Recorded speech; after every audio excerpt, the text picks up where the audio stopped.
All right, it is Saturday, February 20th, 2021. My name is Steven Sersky. Thank you very much for joining me.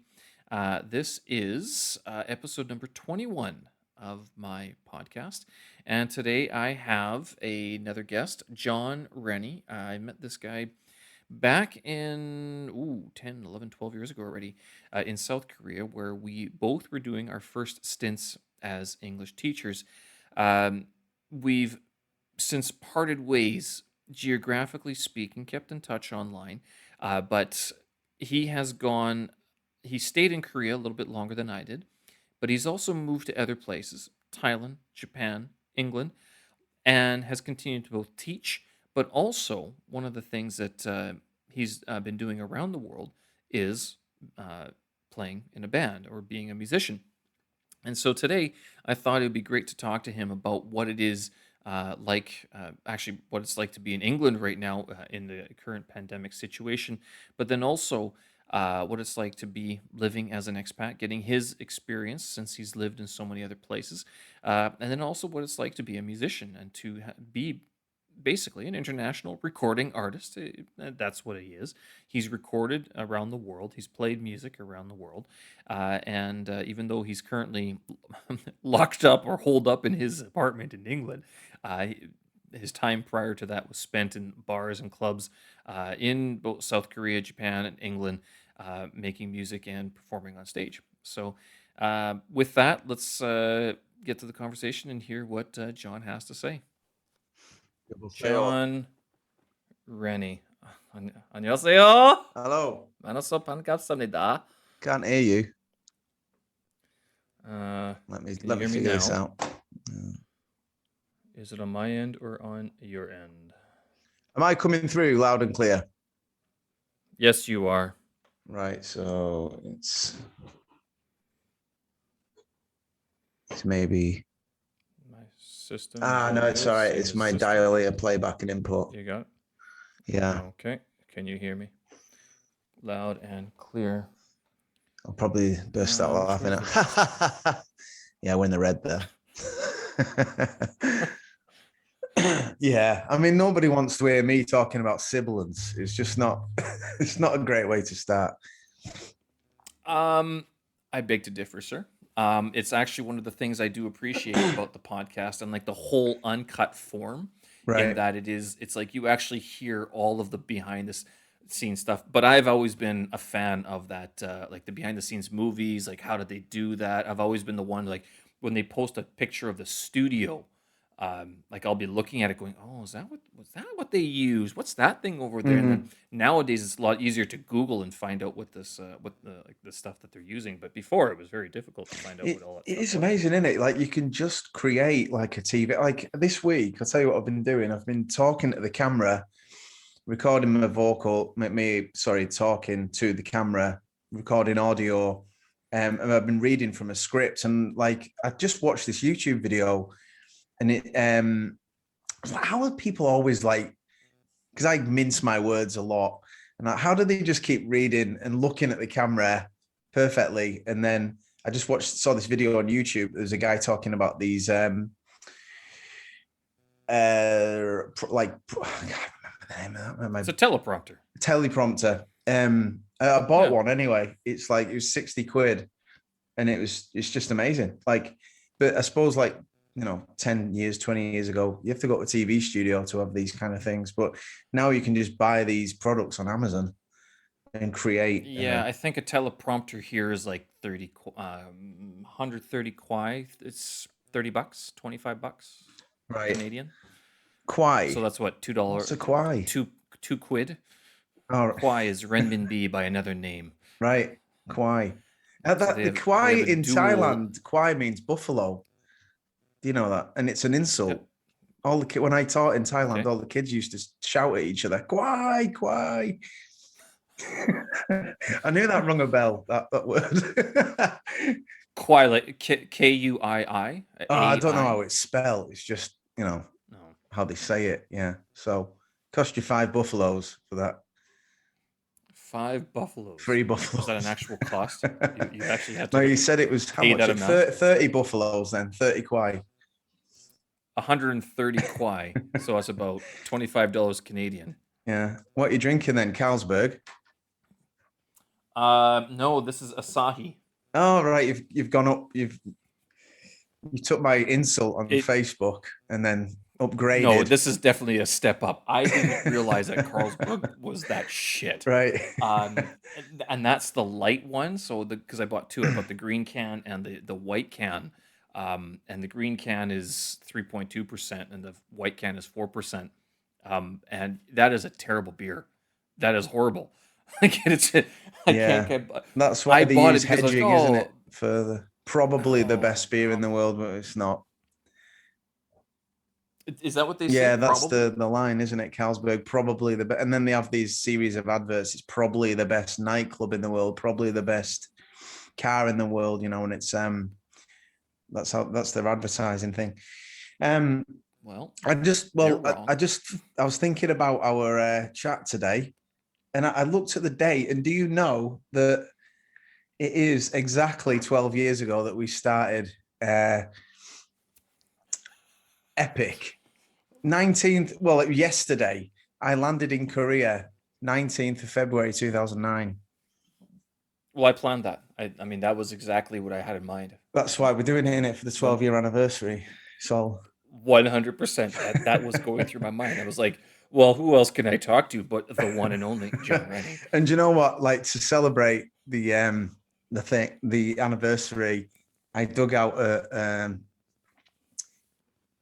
something that you might remember. So Oh, the good old epic still got the towel. You towel. got The the towel is still you got the going strong towel. after 12 years.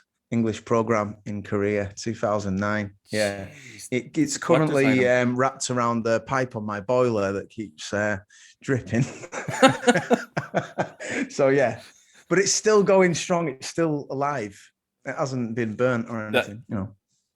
and it's not like threadbare that you literally can't use it anymore, or was it like in storage for 7 No, years? actually, I have been using it for the past decade, but just recently I bought some new towels and I was like, oh, the pipe started dripping slightly. And that was the I just reached for that one. And I feel a bit gutted now. I should have not done that. Although it probably, I can clean it up.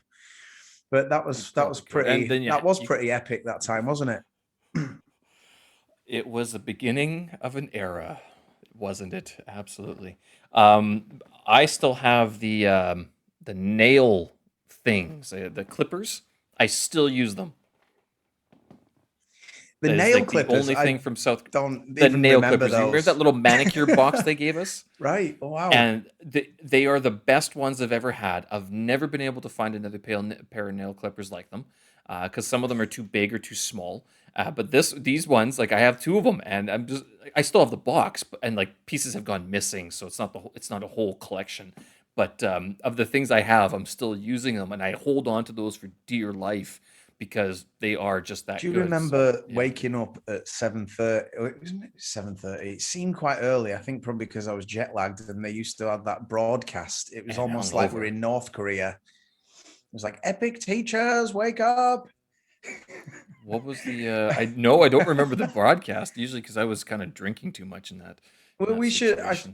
we should probably say, for people that are listening to this that have no clue what the hell we're talking about, me and you, well, 12 years ago, we started English program in Korea, and there was an orientation in Cheonan, right? Shannon, yeah. It was Hmm. Cheonan University where so Yep. hundreds of these English teachers arriving, all meet up at this university, and then we live at the university for a week where they just tell us about Korean life and what to expect working in schools in Korea as English teachers. And then we got a free towel, and we got some nail clippers that I've probably broken within that week. And then I think after that, we all just went to our respective cities, right? There was like, some people went to Seoul, some people went to Busan, Daegu, and all the rest of it. And me and you, I don't know if we met at the orientation though. Can't remember. Yes, we did because we met through Hillary, Allison, Charles, and like there was a whole group of us that sort of met on the way to Busan because we Ah, were were you all on the going to Busan. bus? Yeah, Yes, yeah. right. I remember. And Busan had there was two cities that had a lot of people going to it. One was Busan, and I can't remember what the other city was, but the Busan bus was like full. They were sending a lot of people to Busan that day. I remember, or that week. But there was like 550 teachers that came that arrived that week, Wild. and that they had it all organized. Is just insane to think that that we all got to where we were supposed to go. You know what's insane? That they gave me a job as an English teacher. I had like zero experience, zero qualifications. And it was like, right, Okay, we'll there pay goes for my your first question. flight. Did you have any proper Yeah, well, qualifications? nothing really. No, I don't know. The interview, now I think back to it, was I really just blagged it. I was kind of just telling the guy that I'd taught my brother's friend's guitar club or something like that. It was just totally made up.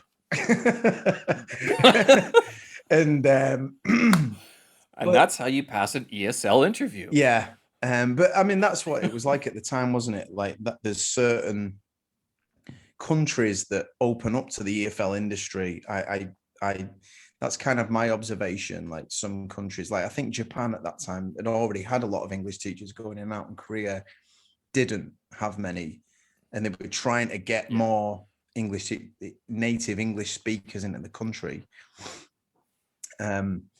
Yeah, that's what it was. And the They were just incentives were crazy, like clawing anybody in. really crazy in a good way. I think they paid for the flight and we got free accommodation all year, and the wage was pretty good, really. It was, I think it was the first time in my life I'd actually started to accumulate a little bit of cash, and I had the bet, it was the greatest social life ever. Oh, yeah. when it, Fuck yeah, the insane. the Busan crowd. And I'm That so was glad that it I was picked a that city. It was just by the sea, big city, mountains by the sea, great nightlife, more expressive people than most of like what we think of sort of Koreans and Japanese, like the sort of reserved personalities. I thought they were quite expressive. Now I think I look at that in retrospect. At the time I didn't really know, but like other parts of Northeast Asia people are quite reserved and introverted. What's your I take on? don't recall them being any more reserved than anything else, that because I always remember being sort of almost hassled to talk to people all the time. People were always like, that was still it was the sort of the advent of the picture camera, the cell phone camera. And so people were taking pictures of us all the time. They wanted to have Yeah, pictures together. So it was like being a rock star without like the talent or the, you know, without good music. anything.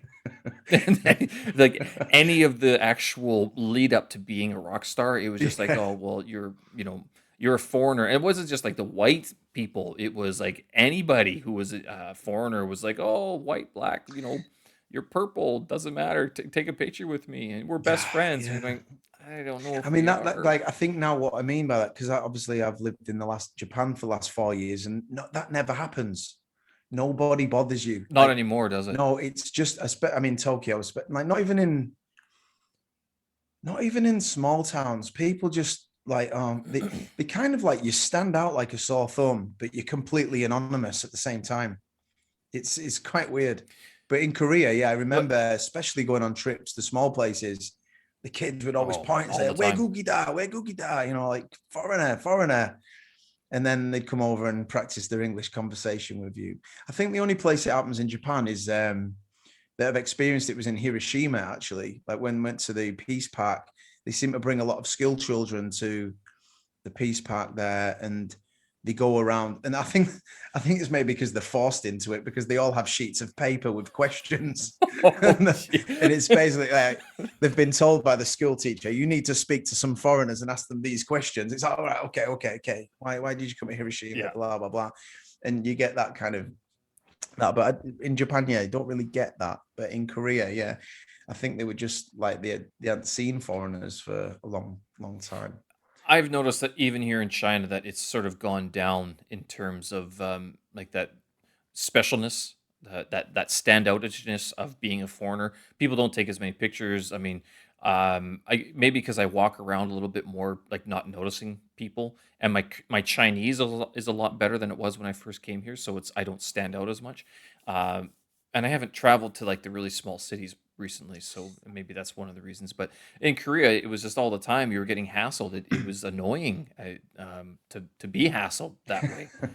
Even though it was great at the same time, it was just horribly annoying to Yeah, always be like, oh, you step off the bus or you step onto the off the train. It's like, oh, look at people are pointing. yeah, Way gook. There you go. yeah. I quite liked it actually. Like it's like a, it's just because it's part of the experience. It's totally different. Like nobody in England, nobody cares, do they? You're just like another, or in your home Well, country, it's just and to be fair, if you're in your home country and you pointed at someone who didn't have the same skin color as you and said foreigner, yeah, you'd have other issues going on. I mean, you'd become a star for another reason, right, and you don't want that. yeah. But I mean, isn't that the luxury of the free world, of the developed world? Canada, Britain, England, United States of America. That's what we promote, is the unity, the equality, the Mhm. diversity of us all. Yeah, and yet we are all the same, right? And then you go teach ESL and you're like, nah, you don't belong here. You're not from here, and you don't have one of our passports. Mhm. So, which means we can only tax you 30% and withhold that from your paycheck, and you can't get that back at all. But whatever. I mean, you learn that later I've just had a on. memory about when went to Seoul for a weekend to the World DJ Festival. Which we never did as much as we should have. Yeah, We should but have gone to do you Seoul a lot more remember? than we did. Do you, do you remember we got a taxi there? And basically the traffic was terrible. It was like not moving, and we were on a bridge. And I think me, you, and was it Yep. Jevon, I, your Jevon, yes. compatriot, and maybe someone else. I can't really quite remember, but we got out on the No, I think it was bridge, just us and three. they were like, "Right, how do we get off this bridge? The festival's down there." We couldn't get off the bridge for about an hour. Like how? Like I think we actually risked our lives to get off that bridge because the only way off was like this slip road where the cars were like Yep. shooting up at like 70 miles an hour. And we were like, right, there's no Yep. cars, run. And like there was no ladders or like emergency exit or anything. And obviously the taxi driver, I think that was our first year. So I didn't know any Korean. And I'm sure that taxi driver was saying, no, no, no, you can't get out here. But we're like, yeah, yeah, Yeah, he whatever, was mate. probably telling We're us, getting out. We're getting out. Get off. Yeah.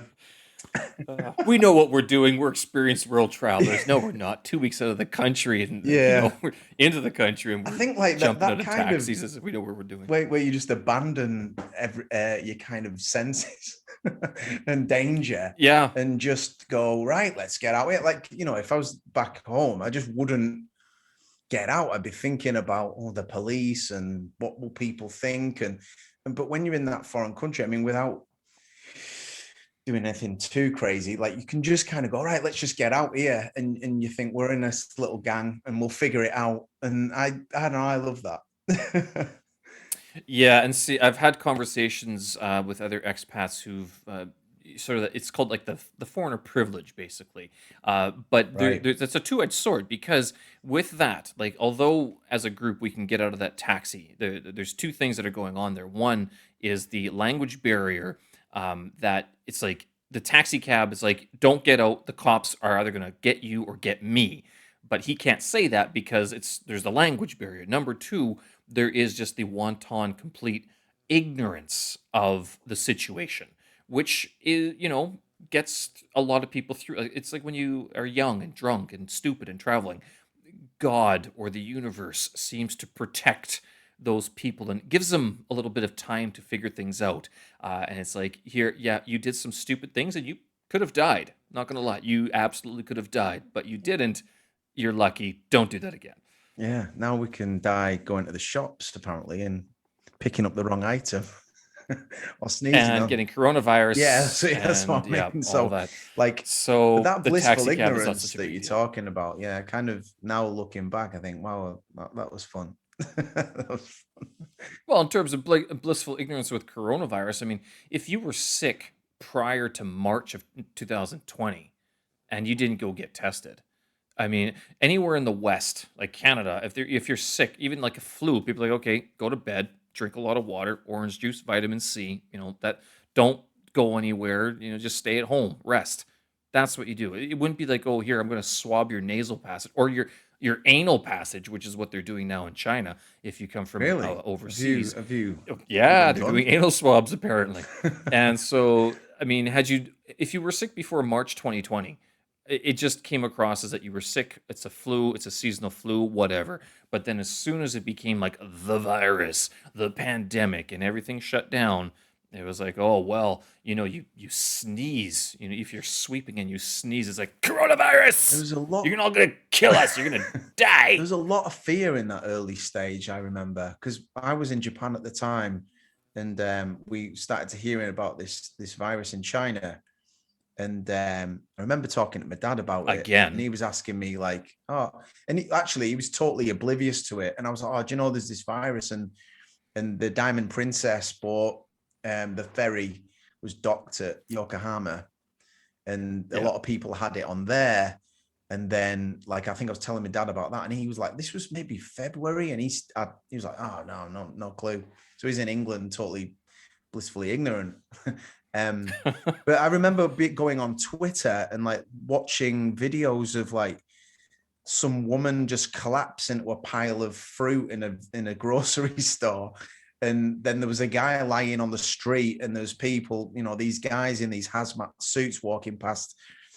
And we were just like, wow, does this virus just make you fall down in the street and die? Like, and there was a lot of fear. And like now looking back, I mean, obviously it's been terrible, but it's not been as bad as we thought it was. Actually, I know what's your take It on that? wasn't the apocalypse that the doomsayers were saying, but they did shut down the economy. The world economy did literally stop, and those repercussions were felt like throughout the year. I know it doesn't seem very real to me in the sense that because when it started happening in China, we had basically finished work for the year. Like it was Christmas, and then it was into January. Our work sort of dies down a little bit, and so we were on holiday anyway. And I kind of wonder if that's why they delayed. Or they didn't delay so much as they just didn't, like any government. What the fuck's going on? Like, Mm.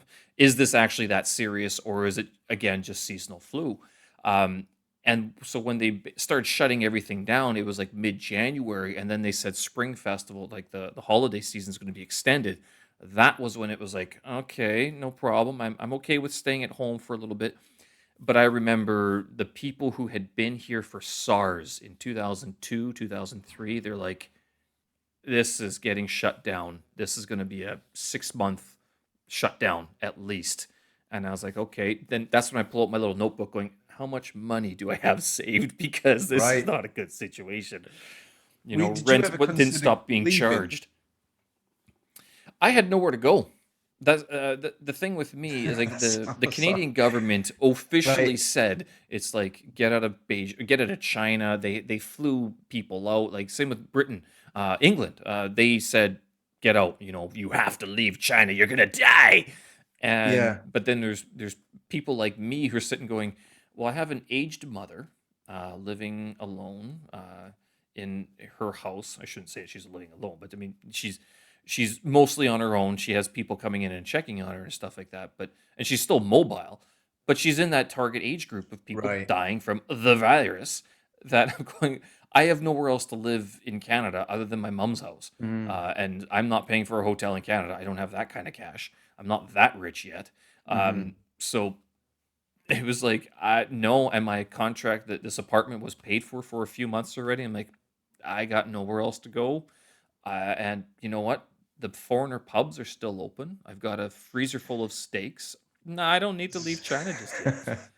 Yeah. I mean, again, like that, what I was just talking about with that fear, like my vision of it was like my imagination of what it was like in China was like, I don't know now, it's like China's in a lot better shape than we are.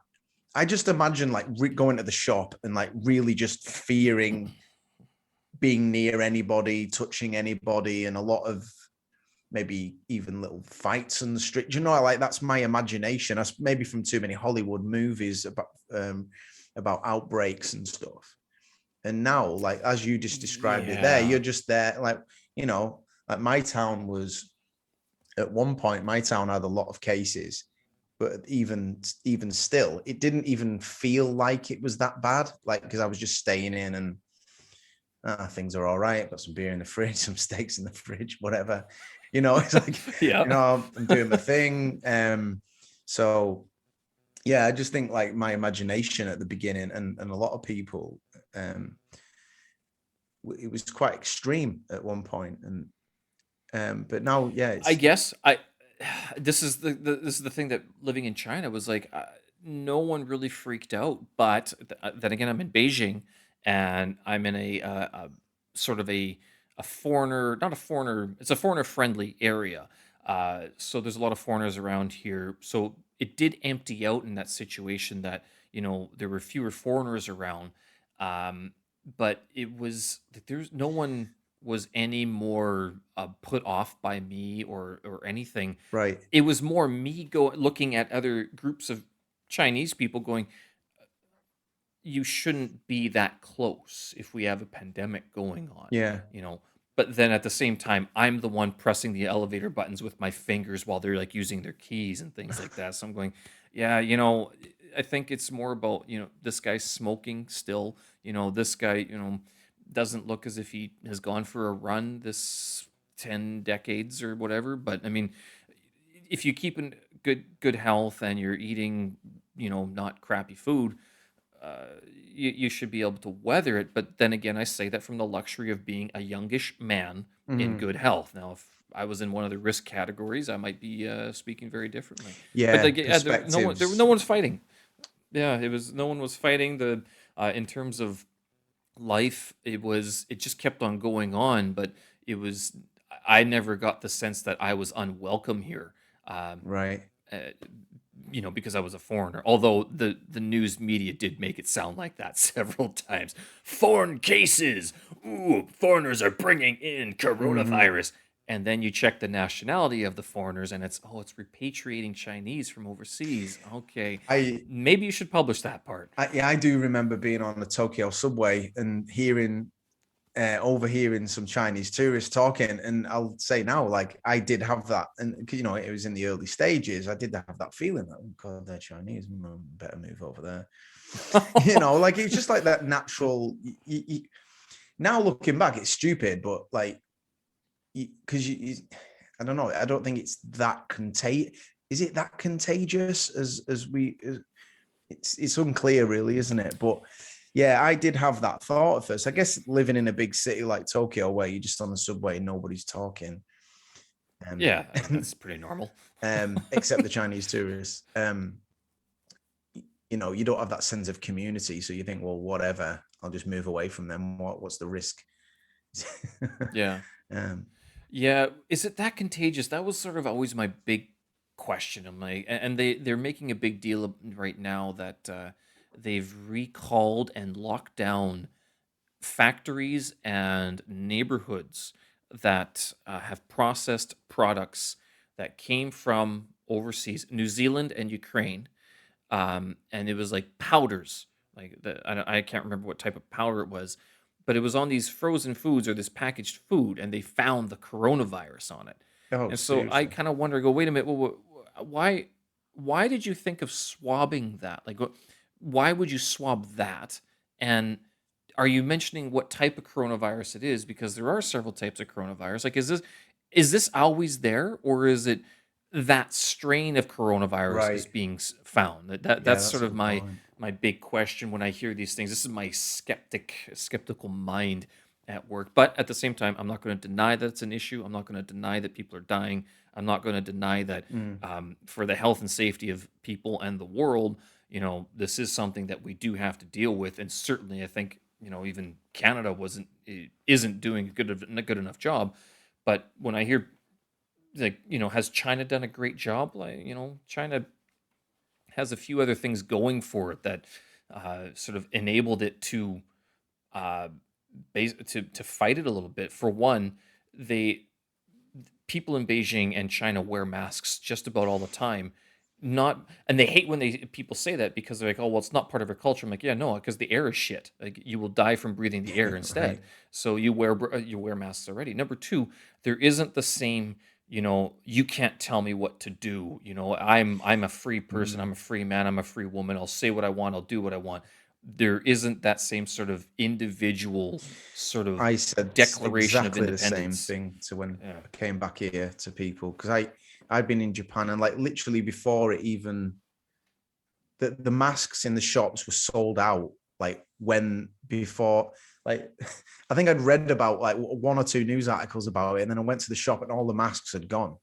It was like immediately before, and before the government told anybody what to do, everybody just went to buy masks and started sanitizing their hands. So I think they were just more prepared, and it is a part of the culture. But coming back to the UK, yeah, I was saying that like that kind of like independent Western mindset is not as equipped to sort of deal with this kind of situation.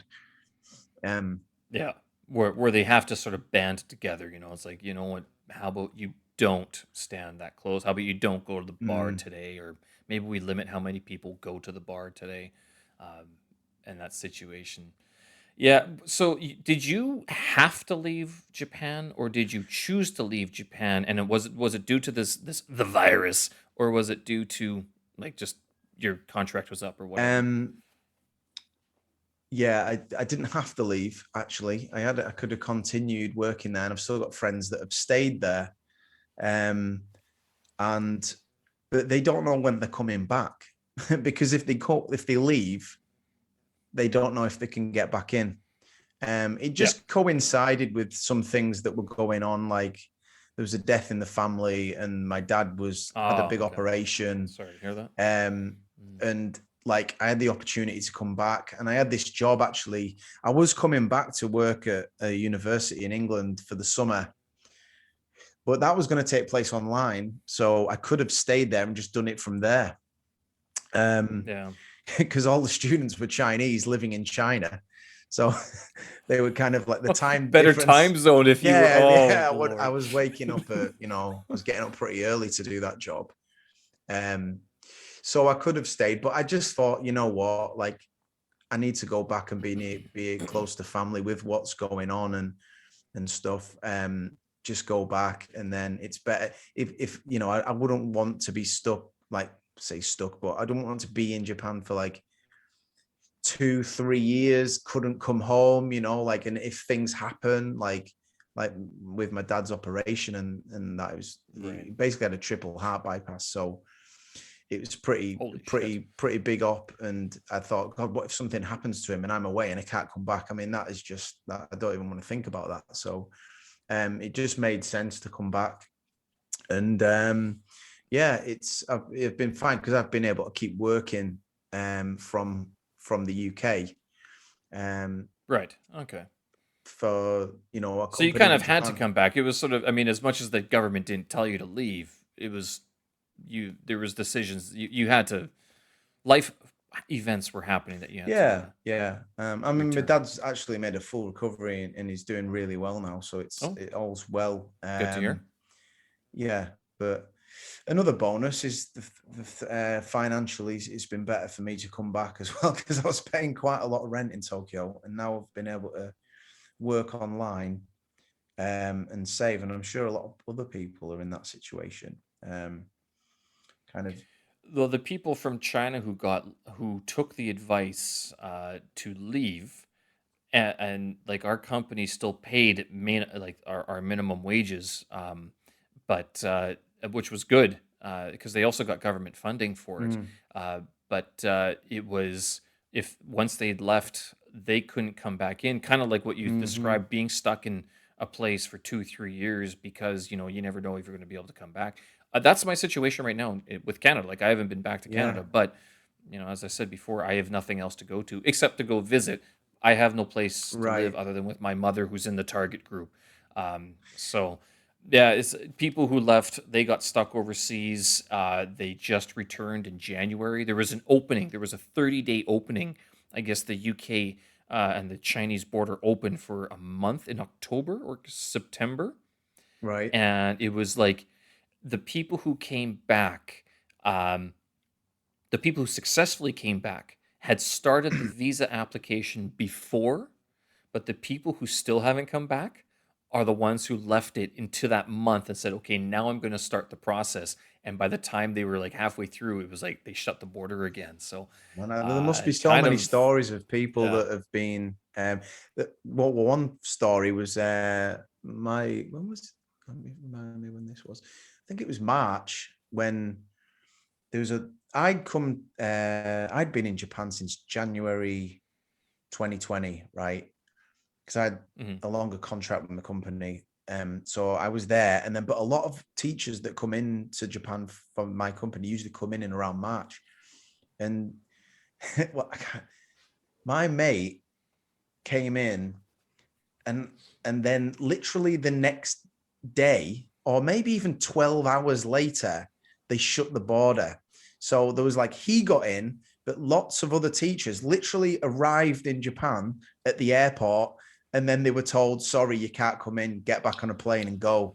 And I was just thinking, No wow, way. I would have died, because I'm the worst person if I haven't had enough sleep. Um, and I'd have to just get Oh, on another brutal. flight for another 12 hours, or where, I mean, where'd you go? You just go home, right? And that happened to a lot of teachers. That would have been a sickener, but yeah, thankfully it didn't. Fucking hell, that would suck Yeah, being in the passport line and right, then the border closes. I can't imagine. Why don't you just let them in? They're already in your country. The virus right. is there if the virus is there, sort of thing. Like whatever germs or probably STDs they have. I mean, they're already in. I mean, at that point, you can treat them at the hospital. Yeah, but that was the government rule at the time, and Japan did that for a while. Like, you couldn't get in, and that's why I was surprised when I looked at the UK. They were just letting a lot of people were traveling during last summer, or in that Yeah. period, like before the summer. And there's like thousands of people still coming into the country. I couldn't believe that there was the population in the UK was suffering this lockdown, and yet they were just letting a lot of people in. It didn't, And where did those people originate from? Yeah. Or Well, it where were they doesn't really coming matter from? now, does it? It's just it's everywhere. No. So, um, Yeah, and I remember I was against the lockdowns, the flight restrictions. I remember tweeting this out and saying this is a stupid idea. Keep the borders open, and then it turns out like one of the reasons why China was able to sort of at least tamp down their numbers so much was because they blocked the borders. They locked them down. They said you're not coming in here unless you absolutely have to, and they locked them down for a couple of months. I can't remember how long it was. Uh, I I speak from blissful ignorance. I didn't leave my apartment. I started working out more. I started running. That was my big issue. Was why did my knees hurt so much? That was my big problem last year. Was dealing with runner's knee. Other than that, I mean, the whole it- whole thing was just so bizarre because I'm going. It's like vacation except not. Um, we have like people are going for NAT tests all the time. mhm. I mean, I'm not working, but I still have money in the bank. People tell me they're losing their jobs. I'm going, I haven't. It was Yeah, it was very bizarre, and it's very bizarre being in China where people are like, "Oh, it must be so serious," and I'm like, I, and I'm sitting at the bar going, I don't really notice a difference. I know, and this is terrible, but I'm having a pint, I'm eating yeah, a burger, going, right. yeah, I know it's Life's terrible, good. it's really bad, but yeah, I don't know what to say. But I mean, I the people again, people did get locked out. People did get locked out of China. It was just a decision that I made to stay and be in the heart of the beast, so to speak. I right. guess. So last summer, I was in the UK teaching online to Chinese students, and I just remembered that they all flew. They were all in China during that time, and then I said, "When are you coming to the UK?" And they said, "Oh, around October." Yeah, maybe, And maybe. no, but they did. I'm supposed to meet up with them at some point. I haven't yet because of restrictions, but they flew in around sort of end of October, and I think they've just basically the lockdown started early November. And then Right, we've just right. been in this kind of lockdown ever since, really. And I just think how terrible it must be for them to come to the UK. And it was Manchester University as well. So there was actually a lot of stories about Manchester University. Any good ones? Well, barricading students into a into Oh, their like that sort of halls. So I don't know if right. that affected the students that I taught, but I don't think it's been a good Jeez. time for them. So they actually did that. Like they took those sort of measures of like forcibly blocking people from Yeah, I leaving just their heard it on a residence. podcast the other day. Apparently they just put up these barriers and they just kept people in. I mean they've That's gone back on their wow. decision now. But yeah, See, like what happened in China that they and that sort of when I see this happening, I kind of go, this is kind of a fire safety issue as well. But they put chains on the door, which they've done for years. I mean, it's how they lock the door. They don't have like the little key lock; they have the padlock and a chain well, usually. everyone just carries But around a padlock and a chain. Right, I'm going out. oh Just no, right. only the security guards have the keys, and they hold on to those keys Right. as if, well, their life depends on it, basically. But that was one of the big changes in my compound and a lot of other places that unless and I know that China was they really pushed this the whole contact tracing thing where they said if you don't live here, you're not coming into this compound. They blocked all the delivery people from coming out. They had to drop the boxes off on the street. But all the exterior gates were locked except for two main gates in each compound, and that was it. And if you didn't belong there, or so if you didn't live there and you couldn't prove residence, you had to scan a QR code, write down your passport number, phone number, like your temperature. So they took a lot of steps very early last February, March. That's when you sort of saw it happening quite a bit. Right. And those gates, like they still do it. It's still going on. The apps have improved. The application, like the phone applications that they're using, those have improved in terms of their contact tracing. They're a lot easier to use and a lot less buggy than they were before. But yeah, if they see any part of your app is red, they're like, you can't come in here. You don't have to go home, but you can't be here. It's like we're not going to let you in, basically. It's scary, isn't it? And it sounds like a kind of Black Mirror episode, but it's just become real. Never saw the show. Never Is it seen it all. any It's good? amazing. No. All yeah. There's Black Mirror. It's kind of like a dark dystopian vision of the future in many ways, but connected to a lot of the themes of through technology. Um, yeah, kind of. I know maybe a citizen being isolated from society because they haven't got certain requirements. I think is it in China that they do that kind of social credit system? They started that a couple of years ago, yeah. Right. Yeah. Which I mean, that's like it's kind of like, what would you call it? Your credit history, your police record, and like that's those sort of things combined into one, and you're given a score out of Right. 100. I know when Western media talks about it, they're like, oh, they're pigeonholing people, they're blackmailing people. It's like, nah, it's just making it a lot more convenient to check. Really, it's kind of like Right. when you go into the police office and you have to do a background check for becoming an English teacher overseas. And you're like, okay, can you also do this check? And they're like, no, we can't do that. That's out of our jurisdiction. You're going, you're the government. Aren't That's you all funded by the same people? that's a good point. I think like some of these things sound scarier and more dystopian than they are in reality. I remember years ago there was this thing about ID cards in the UK, and there was a lot of people saying, "Oh, we don't want ID cards against personal freedom, this and that and the other." But every time I go to Japan, I always have to go to the city office and get an ID card essentially, and like that, it's what I use when I go to a gym, sign up to the gym, give them the ID. It's just Yeah. kind of quite convenient, but when you hear about that idea and you haven't, it's a new idea, I think it can scare people a little bit. And yeah, maybe that social credit system that we've heard about, maybe the reality of it isn't as scary and kind of I think it's going to become common. totalitarian as we imagine. I don't know.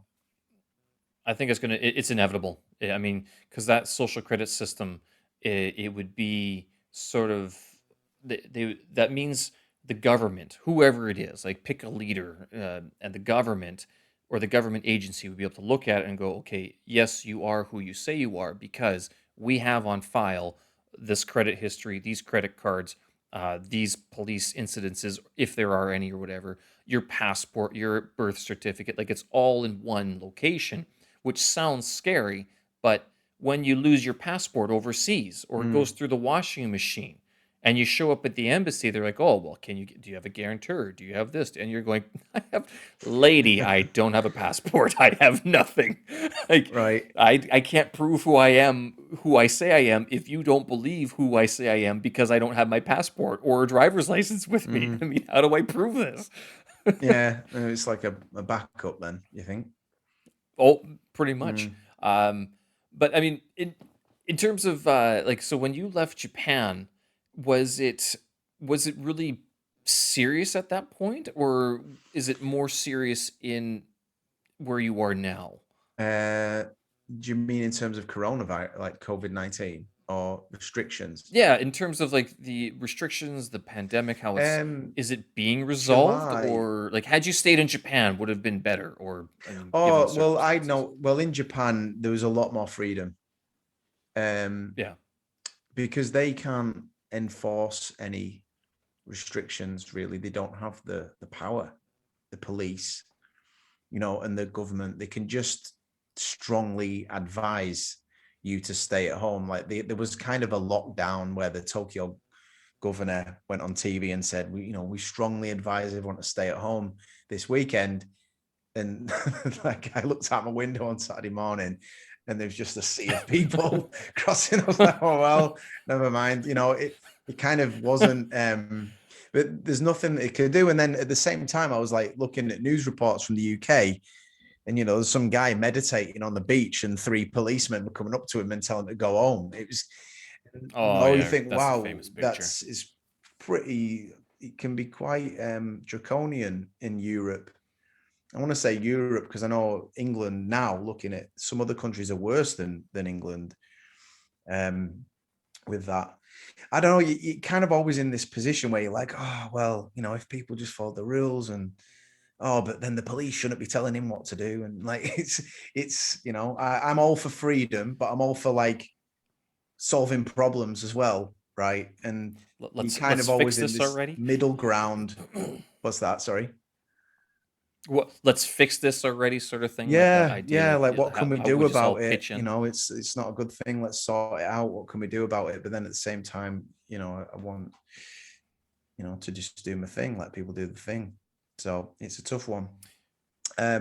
Is there a return to Japan for you in the future, or is England now home for good, or what's the Well, plan? I think, as you know, we've been blessed and we've been cursed forever. You know what I'm talking about, I don't right? know where this is going. Okay, Yeah. in what way? Like I think once you start on this, like, you get certain people that do the TEFL in, like, they're teaching English as a foreign language, TEFL industry. When they join it, some of them come out for a year, Yeah. and think, I'll just go out there and muck around for a year and then go home and get a job. People like you and I and various other people that I know thought, well, I'll do another year. Oh, I'll do another No. year. And then, oh, I've got a holiday. I'll go on, I'm in Korea. Why? I'll go to China. I'll go and travel there. And, I'll go to Southeast Asia.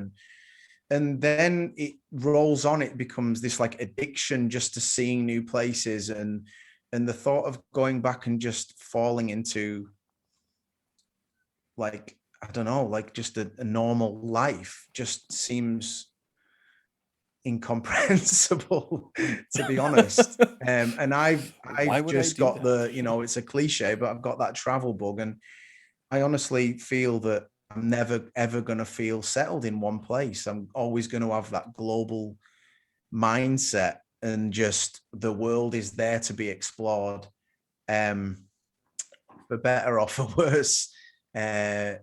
So I can't say Yeah, I'm, with I'm still working for a company in Japan online. So when things right. get back to normal and they tell me, oh, you can't work online now, I'm going to have to either do something different, choose a different company, move somewhere else, move back to Japan. I don't know.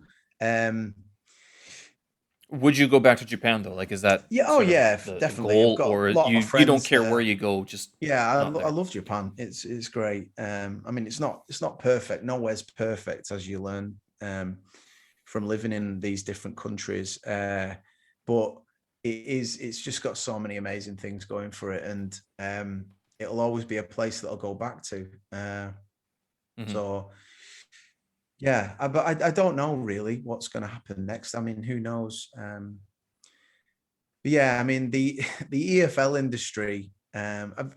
It's just kind of one big traveling Peter Pan show. You know what I mean? Like the boy that never grows up. And And there you have you it, just, folks. yeah, That you is go, ESL industry in a nutshell. yeah, it's once you've started, it's hard to stop, really.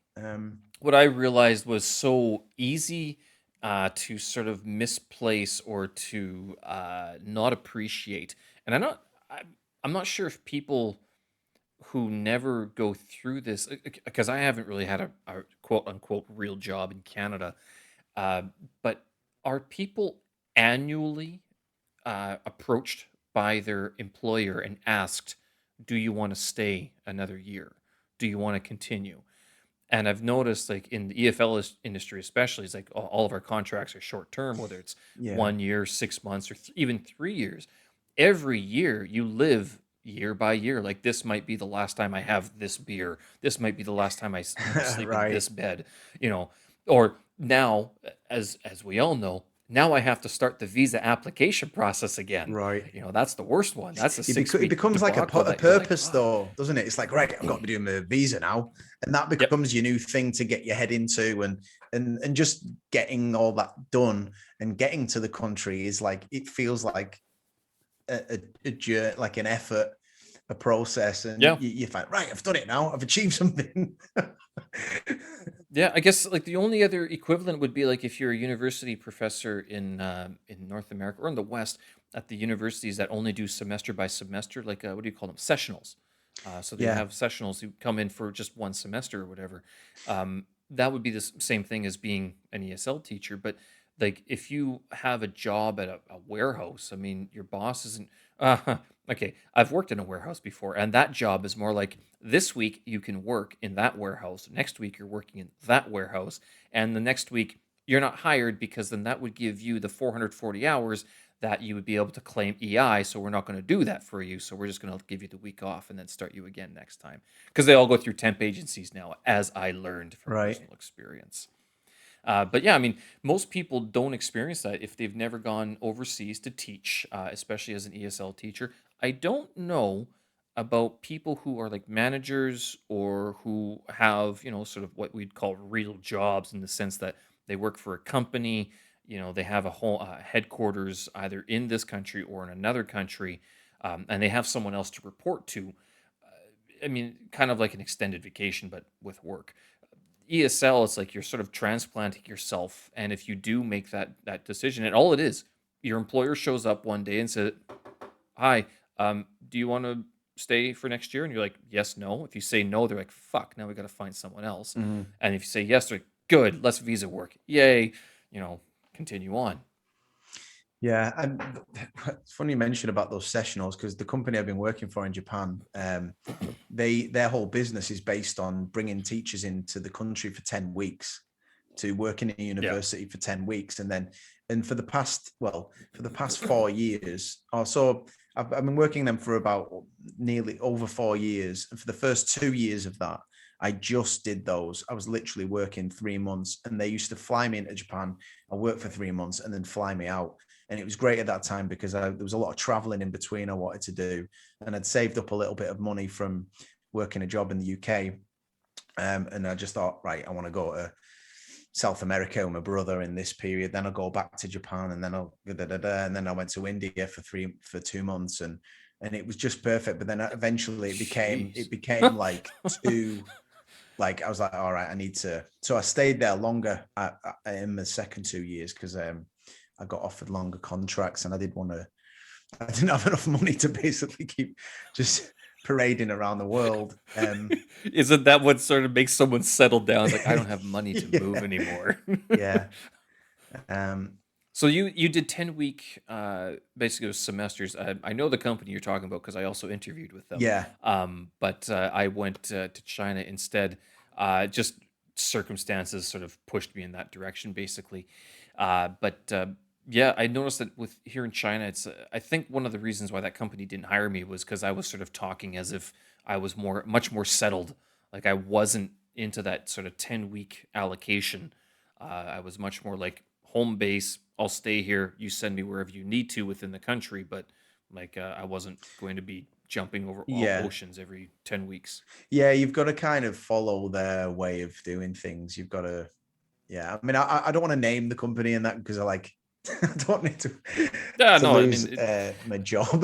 the people But because I know the people who've worked for that company, like the company, it's a well-known company, and it's good for if you want that sort of lifestyle and that yeah, ability.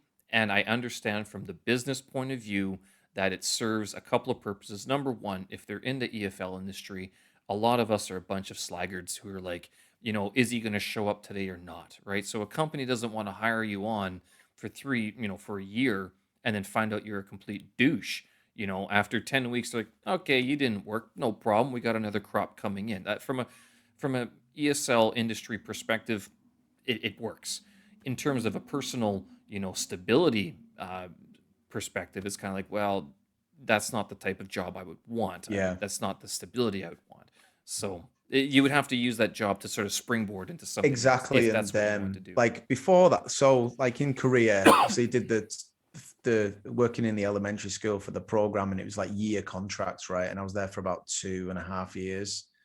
And then Oh, after okay. that, was Thailand for 2 years. And again, I was on 2-year-long contracts. And then I went back to the UK for 2 years to do a PGCE. And Okay, and what is the then I mean during PGCE? that Because time I've I was taught kind this before. sorry, say that again. What is the Oh, PGSCE or whatever it is? PGC, PGC, Postgraduate Certificate of Education. It's basically Okay. what you need to work in schools. Okay. Hmm. Well, I had the kind of post 16 qualification, right? So I had it, I've still got it. That time actually confirmed to me that I was not going to be staying in the UK and settling down. Because that whole time I was like, I'm back here for 2 years and I was getting through it. And I was working at this college at the same time. And my whole thing, like my whole family's in this town and got a few friends here and I was in a band here. But even though that was happening, I was just like, when this PGC is done, I'm gonna go away again. Like I just thought, oh, Japan, I haven't worked there yet. It's just kind of like I want to explore it. I want to see different parts of that country. I want to go to Nagasaki, Hiroshima. I want to go to Hokkaido. I want to go to Okinawa. I just want, those are things in my mind that I want to do, and I'm going to do them. And I'm not going to let the fact that, I've got this job, fairly decent wage, pretty, stable. It just didn't interest me just to stay there and be in that thing. It's like I want to go and explore those places and do those things. And I just think that's it. I've just got that bug, and that's my mindset now. Just to be so sorry. Anyway, so after that, I went to work for that company in Japan, and my brother was doing this round the world trip. He's not. Right. He's just stays in. He's lived in our hometown Barrow for all his life, but he wanted to. I guess it's in what I'd done. He just wanted to go and do the whole gap year thing. Right. He took a sabbatical and went away for 9 months. But during that time, he was, there was like January, February part where I wasn't working, and he was going to go to South America. So I kind of finished my work and then went and joined him there. So it just fit in nicely, and the job was perfect for me to fit in those traveling experiences in between, but yeah, obviously, eventually you just run out of run out of money, and you think I Money. do need You to, run out of money. That's what happens. yeah, and then Well, so I I stayed shouldn't in say Japan a bit it's longer. not just money. It's also you if you're always living out of a hostel, it can grate on your nerves. If you're always living sort of just budget, I mean, it's great for a little while, but if you don't have a structure of actually doing something, Mm, I found, especially with my own travels, it's just like, you get too much of it. But I mean, at that point, I met a lot of people in Thailand who either had been traveling and they're like, okay, I'm going to stay here for a couple of months. I never did that. I was always one of those people like, I go, go, go, go, go. You know, mm. if I'm awake, I'm either going to be exploring or drinking, and that's it. It was never like I should rent an apartment for a month or 2 months or 6 months, you know, and just stay in one place. I never ever thought of that. Uh, so in that situation, it's kind of like I see how people can slow down a lot more their travels and just be where they are and work online if they can, or find a local job for a little while. But it sounds like you sort of, what was, why Japan? Like, what was it that sort of pushed you into Japan after being home for 2 years? I'd actually wanted to work in Japan after Thailand, but what happened? I was going to leave Thailand. My contract was ending in the June 2014, and I thought, right, I'll start working for this company in the September 2014. But 6 weeks before I was due to leave Thailand, I broke my leg in a football match, and Oh no. basically my last Oh 6 weeks no. in Thailand was just recovering from this injury. And then I went home and I was lying around, and you know, I wrote a blog about this episode when I broke my leg, because it was pretty horrific in many ways. I won't give you the gory details, but when it happened, I was like lying on this floor of this football pitch, and somebody came up to me and said, "Which hospital do you want to go to?" And I was like, Oh like I'm literally like, so what happened was my leg no. just basically snapped, right? The two bones went, and I was like holding my leg in place. Oh I was just holding it there. But like if you ran over and looked at my leg, you wouldn't see. And because when it happened, I pulled it immediately, like back yeah. into place. Like I saw Oh, it, like my gross. foot twist, and I just pulled it back because I was like, that shouldn't be like that. And then I mean, you know, I was like effing and blinding, and I was sat on the floor holding my leg like that, just Yeah. keeping it straight. And somebody said, where do you want to go? I'm like, what do you mean? What hospital do I want to go to? Because in the UK, we have the NHS, and you just ring and the ambulance comes and you go to the nearest NHS Yeah. hospital. There's no debate, but there it's like, well, you could go to this local hospital or you can go to a private hospital. Um, what's it going to be? Pick And the then private. somebody had a, Go to the private. yeah, well, you know, when your leg's sort of like in two pieces and you're in a foreign country, you'd think, I just want to get this fixed in the best way possible. And somebody pulled Yeah. out a business card and said, oh, this hospital's good, but you know, it's expensive. So Don't I care. just Just said, do it. take me there now. Yeah. Right. And then when I got to the hospital, they told somebody from the finance department came down and said, you know, you need this operation, blah, blah, blah. And it, you know, it's probably going to cost this much. And it was something like 8,000 quid. And it was like, oh, Holy and at the time, shit. like, because I was like leaving Thailand, I'd saved up a bit of money because I knew that I was going to be out of work during the summer Yeah. and I was getting ready to go to Japan. And I was just like, you know, that's just going to clean me out, that. Yeah. But I went ahead with it, had the operation, and at the end of the week, I was because it was like a really nice hospital in Bangkok. Yeah, I had my own private room. It was like a hotel. Um, Is that and really fancy international one? it's called BNH in I've heard of it. I think because Saladang. being in Bangkok, I think that's the one that all foreigners are sort of guided towards. Right. Yeah. And it is a fantastic hospital. Yeah. And then but well, I should say I was working for a company at the time. I had some insurance, but I didn't really know. I had a card in my wallet, like, and it was Bupa. And I was like, I have no idea if this covers it. What's the policy? But in my mind, I'm like, this is going to cost me $8,000. Right. And then on the last day in the hospital, a guy from the finance department came down, and he had this clipboard. He couldn't really speak English, and he's sort of fumbling these papers, and he's like going, you pay this. And it was like 800. Well, I looked at it, it was in baht, and I calculated, I was like, oh, that's £800. I was like, is that right? And then I looked at the bill, and it turns out that Bupa had covered like most of it. And it was, God, what a relief.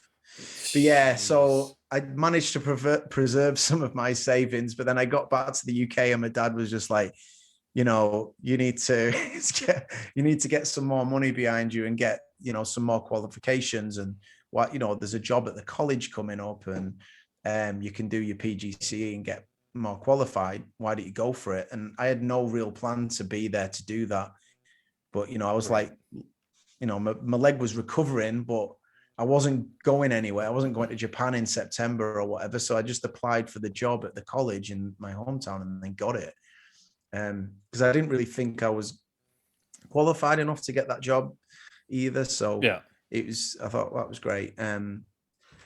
So yeah, then I was in Barrow, my hometown, Barrow-in-Furness in Cumbria, in the northwest of England. I was here for 2 years, and then after that was up, I'd still had that lingering feel. Sorry, you asked me why I wanted to go to Japan, and I've gone on a complete roundabout. Well, and you gave me all the details of your broken leg that you said you weren't going to give me, but that's okay, because this is important for people to understand that this does happen. And if anything, the takeaway is make sure you have insurance. Yeah. Or else you God, absolutely. Because screwed for years I traveled around places and just not got insurance. Totally oblivious. Wow. Just thinking, you're more risky than I am. I'm going there for 2 weeks there. But if something like that happens to you, like, I mean, that's $8,000's a lot of money, but it's not what some people, it costs 50, 100, 150,000. Like if they have to be airlifted somewhere and whatever, like it can happen. And those helicopters are expensive because it's a private flight, basically. Right. And you pay for the whole thing with a group of medical professionals. Yeah. There's two things when I started traveling, and I remember one guy in South Korea. He was an Irish bloke, and he was like, "Why would you buy insurance? It's a waste of money. It's a scam." And I just remember being told there's two things that you should have ready. Number one, you should have insurance, and number two, you should have an empty credit card, just in case. Like if there's any reason to sort of keep a type of residency in your home country, it's to have a credit card. And not that credit cards mean residency, as I've found out, but you have a credit card that you can use in that situation, because you just never know. And don't forget your PIN. That's the other thing, is don't forget your PIN to the credit card. Right. But you had an accident, didn't you, in Korea, and you were in a hospital? I was in a hospital 5 weeks into the country. I'm not supposed to talk about that. I fell down a flight of stairs, broke my shoulder, and Jesus. Yep. See, I was playing football. I was, working on I was exercising and trying to do the right thing. What were you doing? Well, so was I. I was ingratiating myself in the local culture and being out with my colleagues. It just took a a little bit of a dive, of a downfall, but whatever. That was but that was sort of an awakening of being aware of just how precarious your situation as a foreigner can be, because you just don't know the language. On the same token, I didn't go back to Canada. And even my mom was like, "Should I come out there and take care of you?" I'm like, "I'm fine. Don't worry about it. It's, in the hospital, whatever." Right. But it was that was not something I'd like to repeat, and haven't repeated since. But so you went back to England. It sounds like the things sort of just worked out for you in that situation. Although you had a busted up leg, circumstances just kind of pushed you into that. Yeah. Yeah, no, it was a good thing for me to do, actually, to sort of reconnect with people and get that qualification. And, I met a lot of people in my hometown, actually, that because I'd been away a long time. I didn't really know many people here. So I kind of come back, and then I met people that knew my brother and knew my dad and all that, like at the college. And and I learned a lot through that. And I have to say it, I found it very difficult having come from EFL, which is a very kind of, it's all about just fun activities and quizzes and, it's all about that kind of thing. But then you go to mainstream education, it's all about exams and Ofsted inspections, and it's a lot more serious. Are you saying EFL is not serious? In some ways, but you do get a little bit more freedom in the EFL industry. Well, you're also not expected. I mean, the EPIK program was sort of a pinnacle of that, or an example of that, where it's like, we're not looking at you to change these children's lives other than giving them the experience and an immersive, intensive experience of being in an English class with no or not much of an assistance with their native language. And that was the purpose. And I know that the EPIK program was shuttered, or at least drastically cut about 5 years ago, back in 2015, 2016, around there. And because they were saying it's either run its course, or it's not showing results as much anymore. They don't need to throw all these incentives at native speakers to come in the country, because a lot of them come in and stay, right, and then they find other jobs, and then all of a sudden the demand isn't as much for English teachers, right? Do you know anybody in terms of changing jobs? Like, do you know anybody in your travels, EFL industry associates or whatever, who has made the move from being an ESL teacher into something like quote unquote another real job, someone that people would consider to be a real job? Has anyone done that? Left EFL to find a real job. And not in their home country. I mean, like in the country that they go to, or another country that they visit as like an ESL teacher, and they make that jump from Japan, the classroom into like the corporate world. Yeah. God, I can't think right now. I'm sure there is. One thing I noticed, like living in Japan, you meet a lot of people that are not just English teachers, right? In Korea. Well, that would be Tokyo, especially. Yeah. And in Korea, it's very much like everybody that wasn't Korean was an English teacher, basically. Pretty much. But in Tokyo, there's a lot of like Thailand's the same software developers, designers, things like that.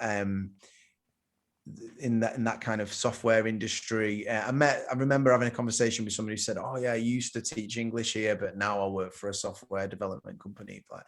So there are people, yeah. And then there's like a group of there's like I got into photography a bit, and I joined like a little photography group there. There's a couple of those the members of the group who are sort of teaching, but then doing the photography on the side, and they're making a bit of money out of it. And it's maybe like a sort of half and half, really. But no one's actually made the jump from ESL into the corporate life. And the only reason I ask is because, like, I mean, multinational companies are sort of... Well, just like a job where you're not getting renewed every year, or, that. Like, and I don't mean like the ESL teacher who does corporate classes in the boardroom. I mean, no, I mean like proper, like you're now like in the marketing department, or you deal with this agency. You're not teaching English. Well, there's somebody who works for the company that was the company I'm working for. They were an English teacher, and then they went into the HR department. Does that count? Oh, there you go. Yeah. Yes, that counts, because they're not teaching English anymore. Yeah. And the reason I ask is because it's a lot of people, especially, and I remember when I first started teaching English, I'm not sure if you ever heard this, but it was one of those things like ESL is sort of a career gap, a career break. It's a gap year. You go do it for a year, maybe 2 years, and you come back, get a real job. Same. So it's like, if you go teach, is it the end of the line in terms of your work life? It's like you're either an English teacher, or you repatriate, and then you get a real job. It's like you can't make the jump while you're overseas. It doesn't seem to happen. Yeah, it's like I said earlier, like I think a lot of there are transferable skills. I just think a lot of people that get into it and stay with it, if they go beyond that kind of 2-year mark, actually, you just reminded me of a friend that he went to China for a year. He did exactly what I'm saying here. He went to China, did 1 year, that was enough, went back, worked for a software company. But But I think the people that go beyond that, In China? He's working in he China as a was no, software sorry, he developer? was no, Oh, it's okay. back in the UK now. But um, Right on.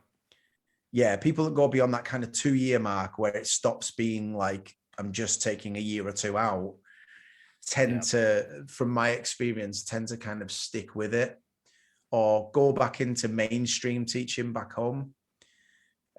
Yes. Yeah, that's happened quite a bit. But yeah, I just think people just get that bug and they just like living abroad or they get settled in another country. It's also that taste of that life where you're like, you mean I will get paid to do this? Okay. And there's not real Yeah. much responsibility in a lot of ESL teaching positions. There is like, I mean, and well, I'm sure we have lots of stories about that, but I mean, in general, you can actually progress as an ESL teacher, and this is something that a lot of people don't sort of look at. Mhm. That you can go do a whatever it is, PGCE postgraduate shimada, or a right, and then Delta. like You can teach a teachers how delta. to get a CELTA and a. Yeah, did you ever do the CELTA, I've or have done, you never yeah, I done did a that? TESOL. It was the Trinity College version, which is almost Oh, exactly the okay, same thing. right. Yeah, I remember the teachers that were teaching that course. They'd kind of, they were really experienced, and it's a shame that like some of those teachers that were teaching that CELTA were brilliant, absolutely brilliant. But of course, and I'm sure they do the same thing as we. Like, what do you do? Oh, I'm an English teacher. Oh, right. Yeah. All right, you're just going to It's China and muck around with kids throwing a uh ball around the room for a year, and then you're coming yeah. back. But the industry is like very vast, isn't it? It does have people that take it very seriously and are excellent at the job, and they write academic papers on best Yeah. practice in the classroom. But then you get the other side of the coin where it's just go to Beer money. Cambodia and play games for a year and come back, beer money. Yeah. And I Or feel never like come that is, back. oh, but And it's like just live oh on the no. beach. Yeah. um so yeah, it's a shame that it doesn't get. I don't know. It kind of like, I think the initiated, the partially initiated, the people that know it's not serious in a way, but then there's others that like have no clue, and when you go abroad and teach English, they think, wow, whoa, that's crazy, like that's amazing, and it is just a normal job when you go out there, right? It's not holiday at the Yeah, end of the and you day. can treat it seriously. You don't have to be the beer chugging, expat that's making an ass of himself. You could actually not be that person. You can be a respectable individual, have a job, 9 to 5, mark the papers, and then also find maybe a local wife, learn the local language, and settle down and have a family. It happens. I know, but Mm. it happens. But I mean, the impression of an ESL teacher is one of licentious living and flitting off all these different places. Which, I mean, let's be fair, Yeah. it does I happen mean, quite a after bit. going to Japan, like after doing that PGCE, I'd obviously knew I was taking teaching a lot more serious than I had when I first went to Korea.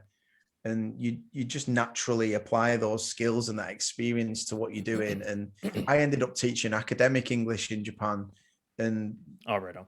and then working in the curriculum department and writing lesson plans for other teachers and things like that. So I feel like it just felt more purpose, more meaningful. And yeah, it was really good. Really, it felt like a real job, just like it wasn't just that kind of I'm just here to mess around for a year. Um, after a Yeah, I decade, you don't. would hope that, right? Well, and after a decade, I mean, I've noticed that even in my own thought process, my current job, I don't do a lot of teaching directly, but I've been sort of thinking whether or not there's going to be a return to the classroom, if nothing else. And when I say that, it's kind of like, is there something else I could justify going into? Like, could I go work in an office? One of the reasons why I became an English teacher was because I hated being in offices. I hated the idea Right. of going to the same place and seeing the same colleagues all the time, and they, oh, did you see the game yesterday? Oh, did you see how they score? I mean, and they do it here because a lot of the people I work with are British, but there are other conversations. And by no means am I saying it's a bad thing to watch, soccer or football or any sports.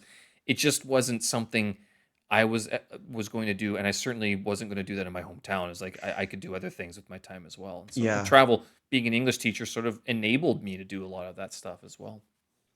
Yeah, I had a bit of that in Japan because I was going to an office every day, but it was kind of cut up with teaching in between. So I kind of have the best of both worlds there. But yeah, too long in an office, it just starts to yeah, it sucks out your soul. Uh, Yeah. it's, But even going to an office in a different country, I would say is more interesting for me than going to an office in my hometown, basically. Now, if I were to move to a different city in Canada, like Vancouver, Toronto, Montreal, I'm not sure if my response would be the same. Like, I might actually say, well, I like the corporate life because then I have that structure, but I don't see myself returning to Canada anytime just yet. I might not live in China for forever, but at the same time, I don't see a return I to think you Canada get just that yet. reverse culture shock. It's a very real thing. And you come back and, every time I come back, it's like, because it's that living in another country is just a big part. It's your experience, and you connect everything to your life experience. So it's like, oh, when I was in Japan, oh, in Japan they do it like this, and in Japan they do it like that. But it just goes over people's heads a lot, and they can't relate to it Yeah. at all if they've never been there or they've never lived abroad. Do they So, want to? Do they care? I mean, it's like, dude, I don't well, they fucking don't care. care You were because it's drunk not again last relevant night. Yeah, to them, right? I I've got mean, if I've got kids, I've got a mortgage, I've got a car. I mean, I've got a wife that's nagging me. I mean, or like I got a husband who's nagging me who wants to go be an ESL teacher because he sees your pictures all the time. excuse me, um, yeah, I've learned to come because I was doing those short term contracts and coming back a lot. I just stopped talking about it. I just, if somebody asks me, I'll tell them something. But the Yeah, best way would just to be, because as well, it carries a little bit of like arrogance with it. Or it can be it perceived does. in that way, right? If everything you say is always like, oh, I've been to Japan, and when I was here, when I was there, it's like it seems like you. I don't know. Sometimes I think, oh, it probably sounds like I'm boasting, but it's like literally Yeah, what I've been doing for the past, 4 years or 4 years. I mean, decade, yeah, no, you know, yes, I on speak and off. Japanese because I live there now. I mean, it's just another Well, day. a little bit. Yeah. So because we were speaking last week, your Japanese is what? Good, bad, conversational? it's it's terrible. It's because I've had experience. So when I was in Korea, I made a real effort to learn the language. Like I was Hmm. buying all the books. I was going to this language cafe, as you know, and meeting a lot of Yep. like language exchange partners and going to classes and stuff, and spent quite a lot of time L and money zone. on it. L zone. We'll talk about that in a minute. And and like it, I really enjoyed it, right? But when I left Korea, that was it. It was like, oh, I don't, I hadn't really got to I'd done it for 2.5 years. So I think about 5 years, maybe. Someone once said that to me, 5 years is when you really start to absorb it, and you start using it without thinking. I was still having to think a Really? lot Even for about it. Korean? Yeah, I think so. Yeah. I think, I they thought speak Korean was very like sort fast, of and an easier language compared to there are no Japanese or easy Chinese. languages. I think Well, you get to that French, intermediate stage Spanish, and I it's I just would put really those into hard the to easier go. languages. Right. Yeah. I mean, that seems like it would be very easy now compared to that. But I found I got to that intermediate stage and it was just really hard to get beyond that. Really difficult. My brain, I'm just not Yeah. smart enough. My brain doesn't work fast enough to process to that. I've struggle with the English language. But I mean, you So were there for 2.5 years, right? So, and you did make a concerted effort. And I remember one of your Facebook posts, and I told you this last week, that you have inspired me. That there was one time when you were able to either order or communicate with a delivery guy right. in Korean, and you're like that. there, done, check, Yeah. checkbox sort of thing. And now I can do that in Chinese, which I only recently was I actually picked up the phone and he was asking me questions and I was responding. I'm like, I actually understand what he's saying. What the hell happened here? And all of a sudden I know something. Finally, finally, five Well done, years, six Steve. years. There you go. Oh, about time. Yeah, yeah. For the effort that's involved, like it is great when those moments happen, but like for the effort that's involved, it's very little. I think I mentioned about I worked in Austria for a short period between South Korea You and did not mention Thailand, that. and I went to a Korean restaurant with a bunch of teachers. We were all teaching in this Austrian school for like a week. It was a very short term thing, Ah, right. Yes, yes, yes. and someone suggested to go to a Korean restaurant, and then I was and then we went in and we tried to book a table for the evening, and the Korean woman spoke German because we were in Austria, and we couldn't get through to her. So then I was like, right, okay, speak Korean. So I did it, and I ordered, I reserved the table for X amount of people at this time, and then everyone was like, wow, that's amazing, and I thought, well, yeah, that was good. But then All right. that's it. So, That's like probably one occasion in the sort of 7 or 8 years since leaving the country that that I you've can actually use used the it, because language. I sometimes see Koreans in Bangkok on the train, and then I think I'm a bit of a creep if I just go over and start speaking Korean, right, to It practice. can And come what across naturally like that. It happens can. is you come across as like a really weirdo. I remember this couple, I was at the bridge, the River Kwai in Kanchanaburi in Thailand. I saw a Yep. Korean couple. I thought, right, I've got to go and practice, because I was still in that mode where it was like, I've been put a lot of effort into this and time, and I'll go and ask if I can take their photograph, because they were sort of taking photos of each other, as we do in Western culture. We say, oh, do you want me to take a photo? Oh, yeah, go on then. But that's just not what they do. They just think that's odd just to approach a stranger and do that. But I did speak Korean and take the camera but it just felt really awkward, because there was the from my No real experience, reason to do it. and they don't kind of humor you with a conversation like, oh, you like Korean then? Oh, that's interesting. Like, I just think maybe it's because we know English is the second language of the world, or the language of business and It's a travel. widely spoken And language. we're used to people coming up and speaking broken English, and we humor people with a conversation. Oh yeah, where you from? All that. But when it's in a language like Korean, they just look at you like, why the hell are you speaking this language? And what's the It's point? like, yeah, Because we're in Thailand and we speak English, and yes. this is very strange, and they don't kind of humor you with that. And so so yeah, I basically abandoned my The only Korean studies. situation though, like with that, like in terms of like Korean or any language that you spend a lot of time learning, is that if you were ever to be in the situation when you either hear someone or you're able to help someone, like a university student, because it's never going to be, maybe it's an elderly couple, but usually they'll have kids who speak English or speak both languages, but it'd be in a situation where you're dealing with like a fresh university student, and they just don't know the words. You're like, okay, this, that, in Korean or in Chinese, you're able to actually communicate. And it's going to be your lower level English speakers who are going to benefit the most. The higher levels, I mean, they're going to be like, I'll figure it out. Don't worry about it, sort of thing. So, yeah, and that, how often does that happen? Not Doesn't very happen often. very often, yeah. And it's good for the brain though, like to learn those languages and make those connections, and it is interesting, but it's a lot of effort. And when I got to Japan, I thought I need to learn how to read hiragana, katakana, and you can practice, you can just read subway signs and stuff. But then kanji was like the Chinese characters is just a bit of a bridge too far, really. Difficult to You have write. to commit to that one. Yeah, it's a big commitment. But then again, Japanese culture, people don't really have a lot of small talk, right? You kind of don't. It's it's not the same as, it's more like everything's spoken for a purpose.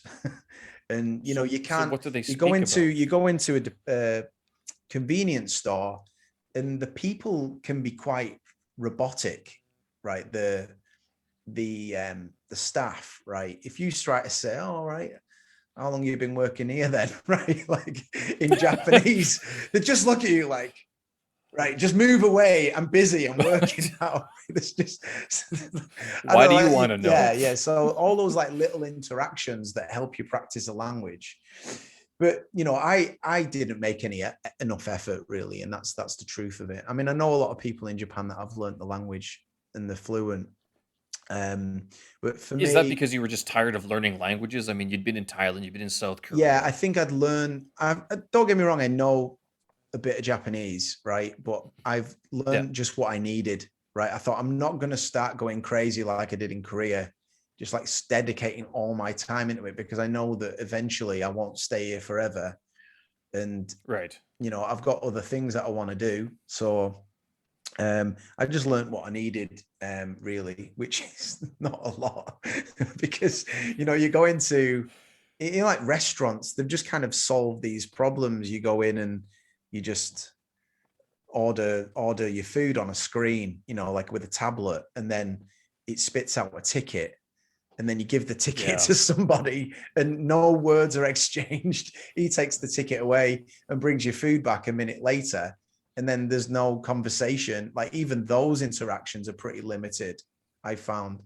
Um, and Well, just, one guy that I had on my podcast a couple of months ago, he's not an ESL teacher, but he moved to Japan and he's been learning Japanese. He I heard, people would I consider him heard the fluent, and episode. Yeah. yeah, and it was Hiko Simon, and I believe he works as a lawyer in Tokyo, and he speaks Japanese fluently and everything. Like anybody else who listened to would consider him to be fluent, and even he was saying like, you know, there's so much to learn in that language. When do you ever really consider yourself fluent, even in your own language? But it Yeah. did Did he say require a something lot of about like effort. people think that you just one day you wake up and you're like, now I can speak Japanese, like I've arrived. Yeah, it never happens, does it? Like you never arrive at that moment. It's like a real gradual thing that you build up this knowledge. Well, it's a slow process. Like I've noticed with Chinese, like today I did the last practice test for my HSK4 level, and out of the current levels of Chinese, there's 6 levels. So I'm working on number 4 right now, and at the end of March, I'm going to take the 4th level test. And today I got 62% on my test, which sounds terrible. You need 60% to pass, but the big success for me was that I'm sitting there going, I understand just about everything that's being spoken because there's through a few parts for the test. There's the listening, then there's the like there's a multiple choice, and there's like a lot of reading, and then writing section. I butchered the writing section. I got like 2 out of 10 because I they give you all the words and you have to rearrange them. And I'm like, Right. my Chinese isn't good enough to understand where these words all fit. But the listening and the reading, I'm reading it. One of the big problems I had, but I was listening to it and I understand. I'm going, but what do you mean when you say this? Because it could be interpreted both ways. But I guess if maybe my translation abilities in my mind were better, I would definitely understand the context. But I mean, 62%, I'll take it. It's a pass. If I did that, then that means I am considered to be HSK4 level. And that doesn't matter if it's like a 60.5, still a pass. Good Yeah, enough. it's Moving all on. about just telling people that you've got it. Yeah, I Yeah, speak some Chinese. But right. yeah, it's difficult. I mean, it was a slow process just to get to that point where even with the phone call to the we call them Kwaidi, the delivery guys, and it you know hearing them like all these words, I just speaking back to it was finally what I would consider to be a fluent conversation because there was at least not much stuttering uh, It's great when you between the hear two of us. like, yeah, you say something, they tell you something back and you understand it and then you can respond. I mean, that interaction is the fundamentals of language. Isn't it a great thing? Yeah, it's difficult to get there. Really, really difficult. So you haven't just been like we've talked a lot about the travels, language learning, but we touched on this a little bit. Oh, you never told us about L Zone, but uh, do you want to talk about L Zone? L Zone. L Zone was the best Clarified for place ever, the wasn't it? For people. a while, yeah. It was this a I think I language. went once. A language. You went once, really? Yeah, I never.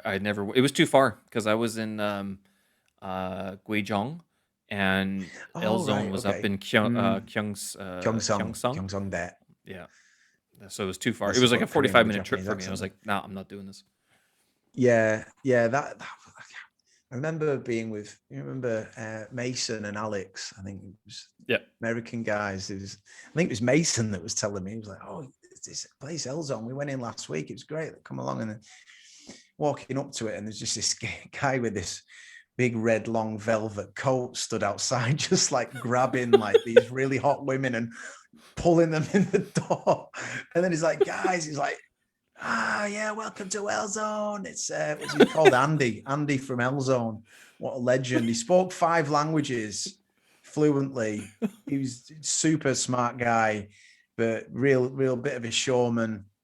And yeah, he just basically pulled all these people in, and it was fantastic. They had every Friday night, so it was a language cafe, so where they had study groups going on.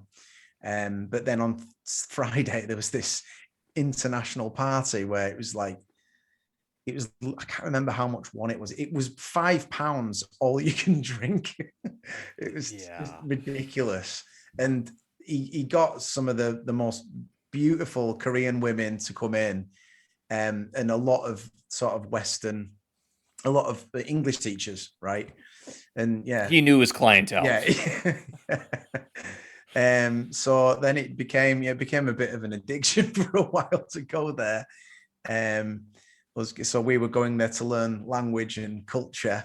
No, but I did take it seriously there. I mean, the party was, it was all about just sort of drinking and hooking up, let's say. But during the week, I'd go in there and teach like a bunch of university students for 2 hours for free, and then they would give me like a language partner who I could work with one-to-one to learn Korean, and that Did really that helped. work?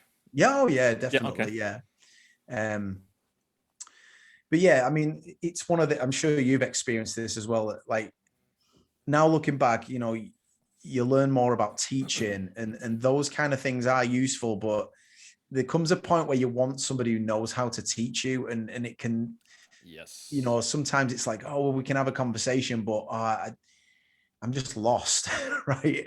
And it's a bit overwhelming. You need some direction. You need to like focus on like one particular group of vocabulary or one grammar point, or Goal setting, yeah, having a like goal deadline. setting, and keep it all kind of compartmentalized, rather than just let's just talk about anything and let's just write, and I used to like sit and write in this notepad and just have lots of phrases and vocabulary that weren't really connected because it's like us talking now, we're like bouncing around different subjects, and I'd be like, oh, well, how do you say that in Korean, and sort of writing that down and practicing it, but then it doesn't really connect into one scenario. So because, as you know, when you learn a language, like if you go into a hairdresser's or you get into a taxi, there's certain language that goes along with that situation. And if you're just learning random bits and bobs from everywhere, sometimes you're in those situations, and like you're in a taxi, for example, and you only know one phrase. Yeah, and then they ask you a question that's off Yeah, script, and you're like, right. okay, no, don't know it. So yeah, so it was beneficial, but yeah, it was a great time, that place. I've tried to have online language partners. It usually fails after a while. Like you said, I mean, unless you have something actually, a direction with where it's going, it's just going to be the same conversation. How's it going? How's it work? Blah blah blah. Mhm. In one of those situations, though, I always wonder if it was sort of my fault for not being a bit more proactive in having something like a direction where the conversation to go. But I think that comes back to what you said about teaching, in that if you are aware of how a language is learned and a structure of a class, then you can take it upon yourself to be like, okay, I'm going to read this book, and then with my language partner, I'm going to talk about it, and these are the things I'd like to talk about, and they can explain these things to me either in English or in the target language, and sort of have that that proactive ability. And I found that if you are the stronger English speaker, you or the stronger speaker of that language, you really do need to take that effort Yeah, to make it there's happen. some responsibility on the student's part, but like I suppose when you're in that, yeah, it's a lot of to try and learn the language and sort of make your own lesson plan about what you want from someone to give you as well. It's quite a lot of effort. Um, Yes, yeah, a lot. so yeah, My current Chinese teacher, like I tried to do the language partner, it didn't work too much. So I was like, okay, I finally started paying for language teachers last year, and my current Chinese teacher is probably one of the best teachers I've ever had in my life, and right, she is literally teaching me how to teach as right. she is teaching. I like when I see her work, or it's just a phone conversation, but when I see her type out the errors and how to fix them and the reviews, I mean she actually reminds me of some of the people that we used to work with who I would call like the actual teachers, the proper teachers, who would hear a student make a mistake and be like, okay, you didn't get that, so we're going to review that. And then we Mhm. covered this before, but and then they build up the sentence, they build it up very slowly, so you see that success and that progression in your abilities, which I will be honest that as a English teacher myself, I don't think I did a very good job of. I could do better in the Yeah, classroom for setting my aims and students. then reviewing those aims to track your progress. I mean, it sounds quite obvious, doesn't it? But it can easily veer away from that. I was going to make a point. I forgot what I was saying. Language. Yeah. So the after EPIK, I did two. So after the program in the elementary school for 2 years, I left the EPIK program and spent 6 months because I wanted to learn Korean seriously. So I went to Kyungsung University for 6 months. Oh, you did? Yeah, and I Okay. did 2 semesters of these sort of language classes, and it was basically I thought, right, I'm going to really make a push for it here, and if I do well, I'll stay and keep going and keep going, and if I don't, I'll just leave and do maybe think about going somewhere else. And um, yeah, that was, I think after 2 semesters, I realized, I thought, this is really hard, and Wow. my Okay. heart's not in it now. My heart's not in it. So I ended up leaving Korea at that point. But yeah, I learned a lot. I think something you just said before about teaching, I had about 4 different teachers during that period. And I learned about what makes good teaching and what makes bad teaching. I remember one particular teacher that would come in, sit down, she'd walk in and just start writing sentences on the board in Korean and talking at us. And I'm like, right, Yeah. okay, I'll write this down. Yeah, what's this? And there was just no interaction. And I kind of look back at that experience and think, wow, that wasn't that wasn't very good teaching practice. And I'm sure that she's a better teacher now. And, we've all been on that journey, haven't we, where we've come from not really knowing what we're doing. And Or we've maybe she developed realized she's as not a good teachers. teacher and decided to go get a corporate Or job maybe she instead. I just, mean, yeah, maybe it wasn't a thing, but like I had some great teachers there that would just really kind of, yeah, always tracking your progress and whoops, see my microphone. Um, and yeah, sorry, what was I saying? I'm losing the plot here. the with the teachers and making sure that they have a direction in class, that there Yeah, are good teachers, and it's like in ESL teaching as well, that you do meet you have teachers where you're like, nah, I don't think this person's very good. They're not very good. I mean, and that's part of, I guess, the part of the filtration process of yeah. I think when you're a trying it kid, out, don't you? seeing You what it think is. that teachers, like at secondary school, or middle school or whatever, you kind of think, oh, they're the teacher, they're the adult, they know best, they know what they're doing. But you're not like looking at them with a critical eye. But when you get older and you're learning languages, you think, oh, maybe they're not doing the job as well as they could do. Or maybe they're just, Yeah, they're tired of dealing with students. They're like, this is all it's going to be anyway. I mean, right. what? I don't need to do much more than what it is over here. But getting away from languages, so you've traveled quite a bit. You haven't just been an ESL teacher, or at least in addition to being an ESL teacher, you are a musician, and this goes hand in hand with traveling and teaching English around the world. You were, and you said this before, that you're in a band when you were back in Barrow, that you were in a band again for 2 years, right? Now, Yeah, you were in a band when you were in your early 20s as well? You've always been a musician, or yeah. did you only start later on? That's what I wanted to be when I grew up. Right. Right. Like I left school and I was like hugely into the Britpop at the time. And so I thought, right, I want to be involved in music. I want to, learn about music, everything there is to know about it. So I went to like a music college, did music technology diploma. Oh, wow. And Okay. So you're then, formally trained. yeah, and then I went to university, and that's my undergraduate degree. I got college as in, British college, 16 to 18 year old, and then Okay. university. I gotcha. Yeah. Um, University, I did a music tech degree, which was fun. And then after that, I was in a couple of bands in Leeds because I was at like a university in Leeds. So I was in a band. I was in a band called Spitfire Charlie at first. It was kind of like a rock, like Led Zeppelin kind of influenced band. I was the lead guitarist, and then I'd always been into like punk and like the Jam, the Clash, and the Libertines were out at the time. So I wanted to sing myself, and I wasn't a very good singer, and I'm still not a very good singer. But I think listening to the Libertines a lot, I thought, well, if Pete Doherty can sing in the band, then I can. So you just got to you can get away with it to a certain extent, just kind of shape your voice to sound interesting enough and just about stay in key.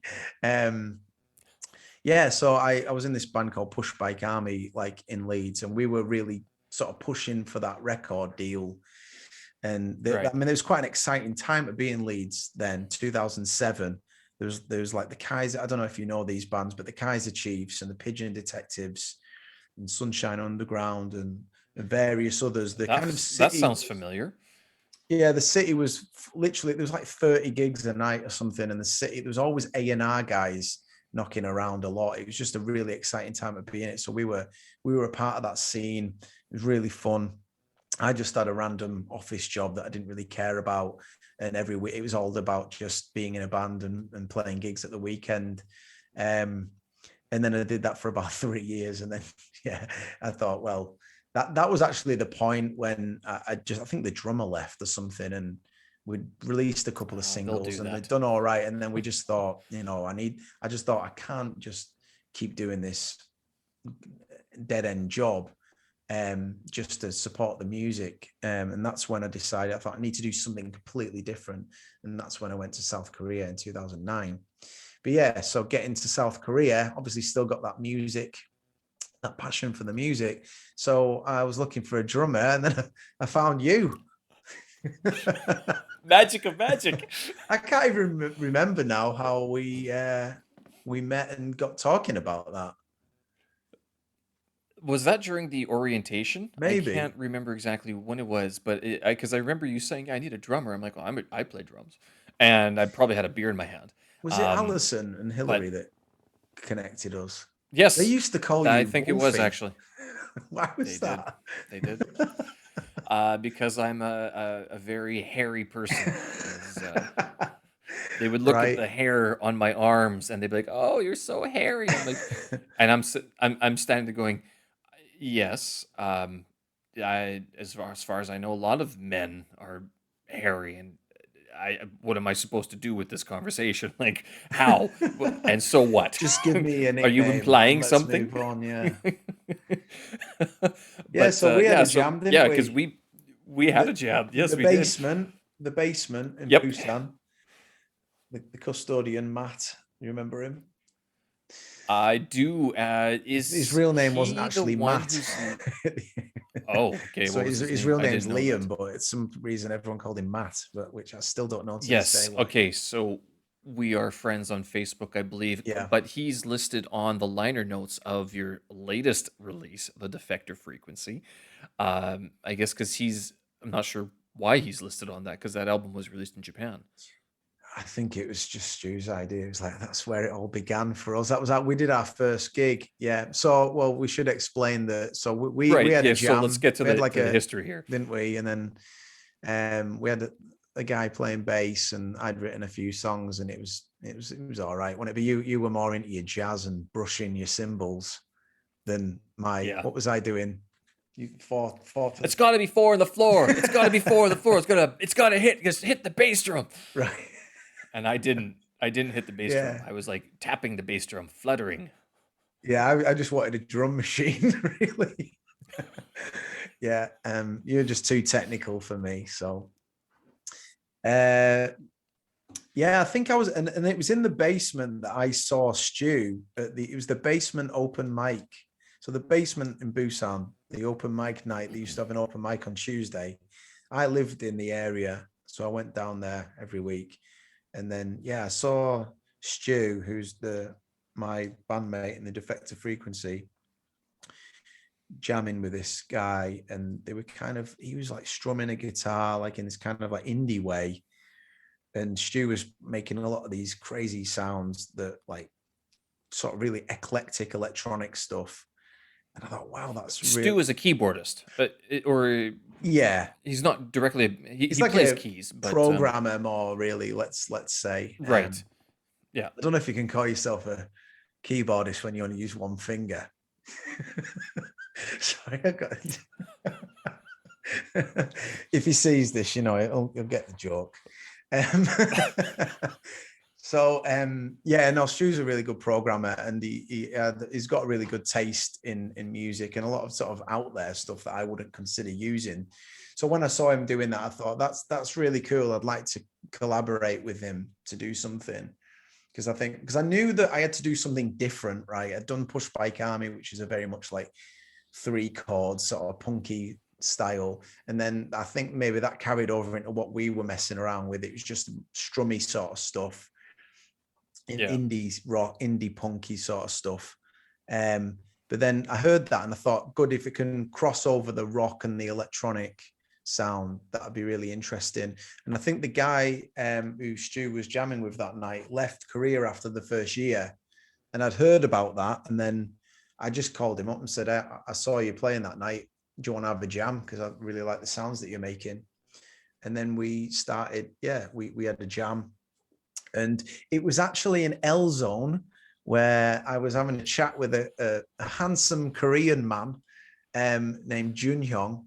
And he said his English was not really very good, but you get used to talking to people with not very good English. Yeah, and then broken English. Yeah, I mentioned about music. He told me he was a drummer, and we went into the toilets. And he was like, "Come to the toilet." I was like, "Oh God, what's going to happen here?" And he pulled out his phone and he just showed me a video of him playing drums, and he was absolutely brilliant. I was like, "Wow, that's amazing." So why didn't he just show you in the cafe rather than I going don't to the know, toilet? because he wanted me to hear every beat. So Okay. I can't remember what, I think I'd met Stu and then I met him, and then I was like, right, let's get together, the 3 of us, and try and do something. And I think every practice he used to turn up like 45 minutes late. And Stu or sorry, Jun Hong? Jun Hyung, yeah, he was just always late, like 45 minutes late. So we ended up like setting the practice an hour. Like, if we were meeting at 6, if we were meeting at 7, we'd tell him we were meeting at 6, and then it'd still be late. But he was just that good that we tolerated his lateness. So, like Axl Rose. yeah. So and then we met. We needed a bass player, and we got Mr. Barry McGee, my Scottish friend, the best Scottish bass player in Busan, as he is known, the only one, actually. There weren't many bass players. Yeah, there's lots of guitarists. That's the joke, basically. No, Barry did a good job. He was good. So he came in, and we within 5 months, we were just like, I mean, obviously we're in a city, Busan. It's not London, right? But there was a Yeah. nice little scene of like clubs and bars that like had like venues, right? Do you remember the Vinyl Underground?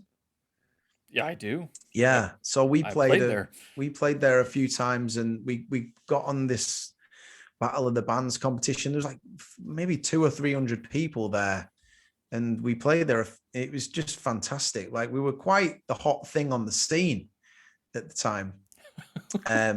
There's probably some videos going around of some of the crazy gigs that we played, but it was brilliant just being in a foreign country, being in a little band. You know, we've got one Korean guy, but the rest of us are British, and just being that group of lads doing that thing in a foreign country was such great fun.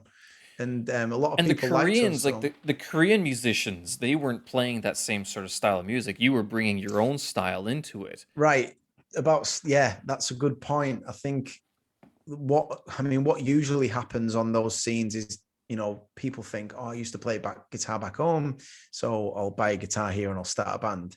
And then Or they play cover yeah, songs all the well, time. that's exactly what I was going to say. The easy thing to do is Oh, just to play covers, right? Because it's like, oh, I'll play some crowd pleasers and that. But we were pretty adamant. I was adamant. I was like, I don't want to do that. I want to write some original yeah. stuff, and, you know, use some of this electronic stuff that Stu was coming up with. And I think we only had like, maybe in the end we had about 6 or 7 songs that we got together really fast, and we were playing these gigs. That Battle of the Bands night, we were the only band who was playing all our own stuff. And there was a Korean band that played some covers, but they had some of their own stuff. They actually won the thing in the end. Um, Oh, but what just more popular? I don't know. It's a bit of a mystery, really, actually, because they thought we'd won and went home. Yeah, we just had such a great gig. We had like almost like, you know, mosh pits and that, and we had a great gig. And then yeah, they just kind of went home, and then they ended up winning. So good for them. It doesn't really matter about those things, right? It's not a competition, but Well, it was a competition. It was well, a it battle of was the a bands. That's the whole competition. point Yeah, of it. we actually came second, and that's how we made our second demo, because the second prize was to make a demo with this guy that had, you know, had a little studio. So yeah, it So worked out okay, fine. so the first band, did they get like they didn't get a record deal? They got money to do it, or what I happened can't with that? remember. I don't remember. Because if you Maybe guys got the demo, I because I think they know, I won a mean, year-long supply of soju, something like well, that. that's sometimes probably the best deal you're gonna get. So, well, but it's a good idea. I mean, the battle bands, especially if you're gonna, uh, you don't know who's gonna be there tomorrow in terms of their contract renewal or visa extension or Yeah. whatever.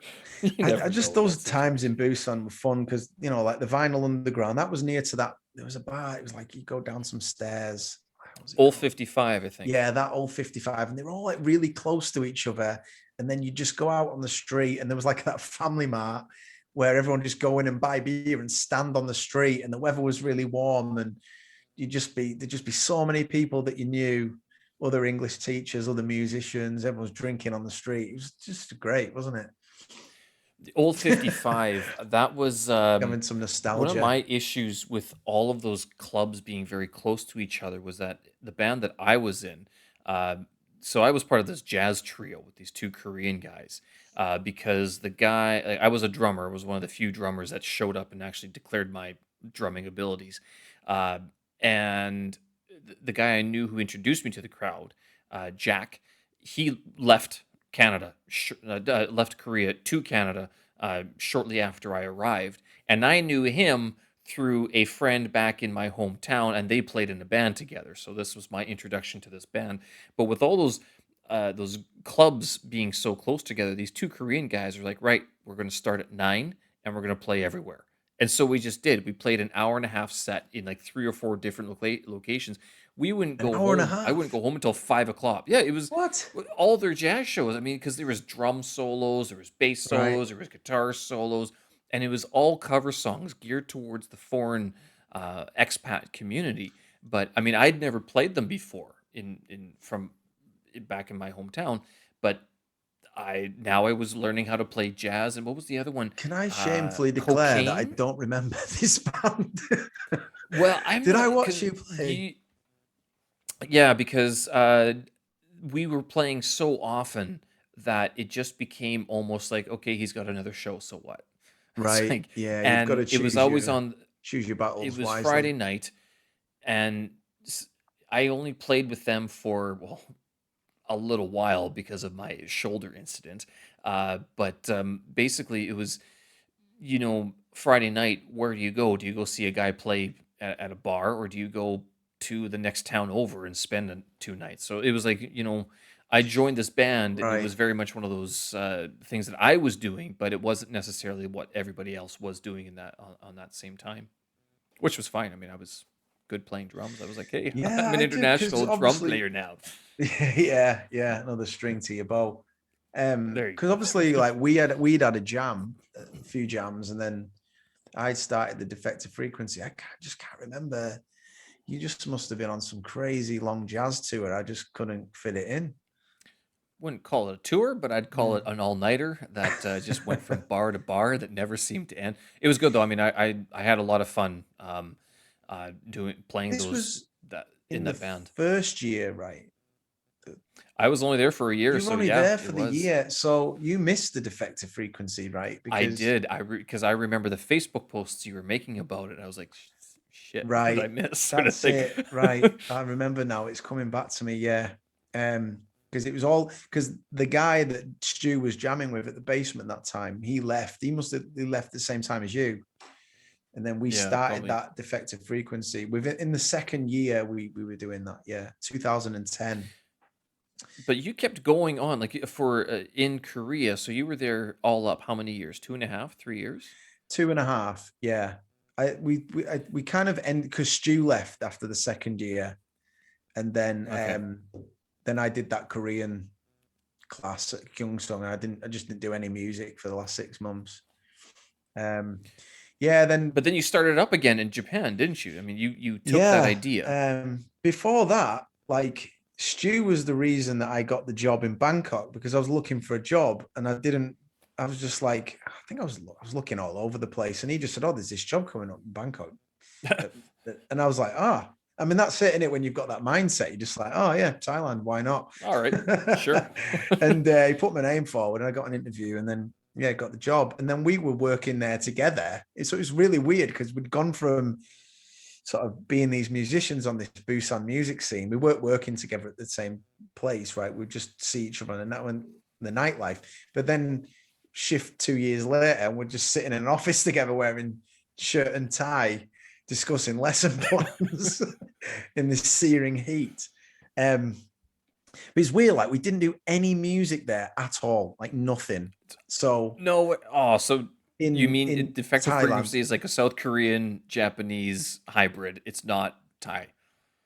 yeah. So we left uh, Korea at different times, and then he went to what was it? Oh, that was it.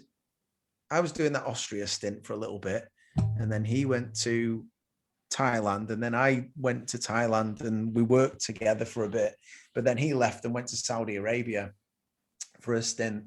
Um, Oh, so he made money. yeah, he went for some cash. Um, so yeah, and then like after that, he went to Japan, and then it seems like I'm like following him everywhere, but I don't know why it just worked out like that. Like I don't like I said, I'd already had the plans to go to Japan. So when I got there, the environment just felt more conducive to starting a band again. Northeast Asia, like Thailand, there's no real like I don't think there's any kind of music scene, not for the stuff we were doing anyway. There's like clubbing, like hard clubbing DJs, and then there's like Yeah. um little shack bars on the side of the street where someone's playing acoustic guitar in the corner and there's couples like eating and drinking together. It's all very nice. It's not really the kind of doesn't suit the It's music not that a rowdy punk no, crowd. it's not a rowdy sort of electro punk band. So it's kind of environment. So yeah, like it was weird that because we'd gone from that and then just no creative connection in Thailand. We are just hanging out from time to time. And then we got to Japan. I got to Japan, and then he was doing something with this guy in a I went to watch his gig. It was like the guy was singing over his laptop programming. And then we just started making tunes together, and yeah, we kind of started the Defector Frequency again and replaced the drummer and a bass player with a laptop, basically. So I was like playing guitar, singing, and then everything else was programmed. And then we we went and did the Tokyo music scene, which is a very, very strange and very interesting music scene. In what way? Because I know one band from my hometown, from Winnipeg, that actually toured in Japan back in 2016, I think it was. And they went and they were playing with all these crazy punk bands that, I mean, I'd never heard of, but they knew them, or at least they knew someone who could get them to that scene. There's they know this one guy who lives in Japan now, and he was you know, big into the punk scene in Canada, but then also in Japan as well, and he helped them tour. So when you say it's strange, and I mean, in what way? Because How okay, far did you so go in Japan? Did you didn't just play Tokyo? yeah, we just played Tokyo. We never went outside. Oh, okay. Um, I didn't actually enjoy a lot of those gigs in reality because, like, if you Uh-oh. look at Busan when we were a four-piece band, it was. I just knew we were good right at that time, and I knew people would really be into this and would really hit people when we go into those places, and we did. You know, as soon as we started playing, everyone was like, "Whoa, you know, what the hell is this?" And it gave me a lot of confidence that and a lot of my friends would go in generally, that's awesome, we love it, and they would come into the gigs genuinely. I didn't even have to, I wasn't asking them to come, and we had big crowds. So that gave me a lot of confidence, and that impacted on the way we were doing things. It was just made it better. We were producing better stuff. So I think because I was just singing over a laptop and a guitar. There's no drums, there's no live feel about it. And it always felt a bit fake, like the way that we were. I mean, I've told Stu this many times, we've had this conversation, but I just couldn't get into it on stage as much. And I Right. probably didn't come across even. I used to have, he'd joke, I'd have this kind of like northern swagger and, this sort of cocky confidence about me that made me a good frontman back then. But I almost like looked a shell of my former self doing this, in my Oh, gee. opinion. Oh no. I mean, I'd try and do it to the best I could, but it just never felt the same. So I mean, that doesn't explain why Tokyo music scene's weird.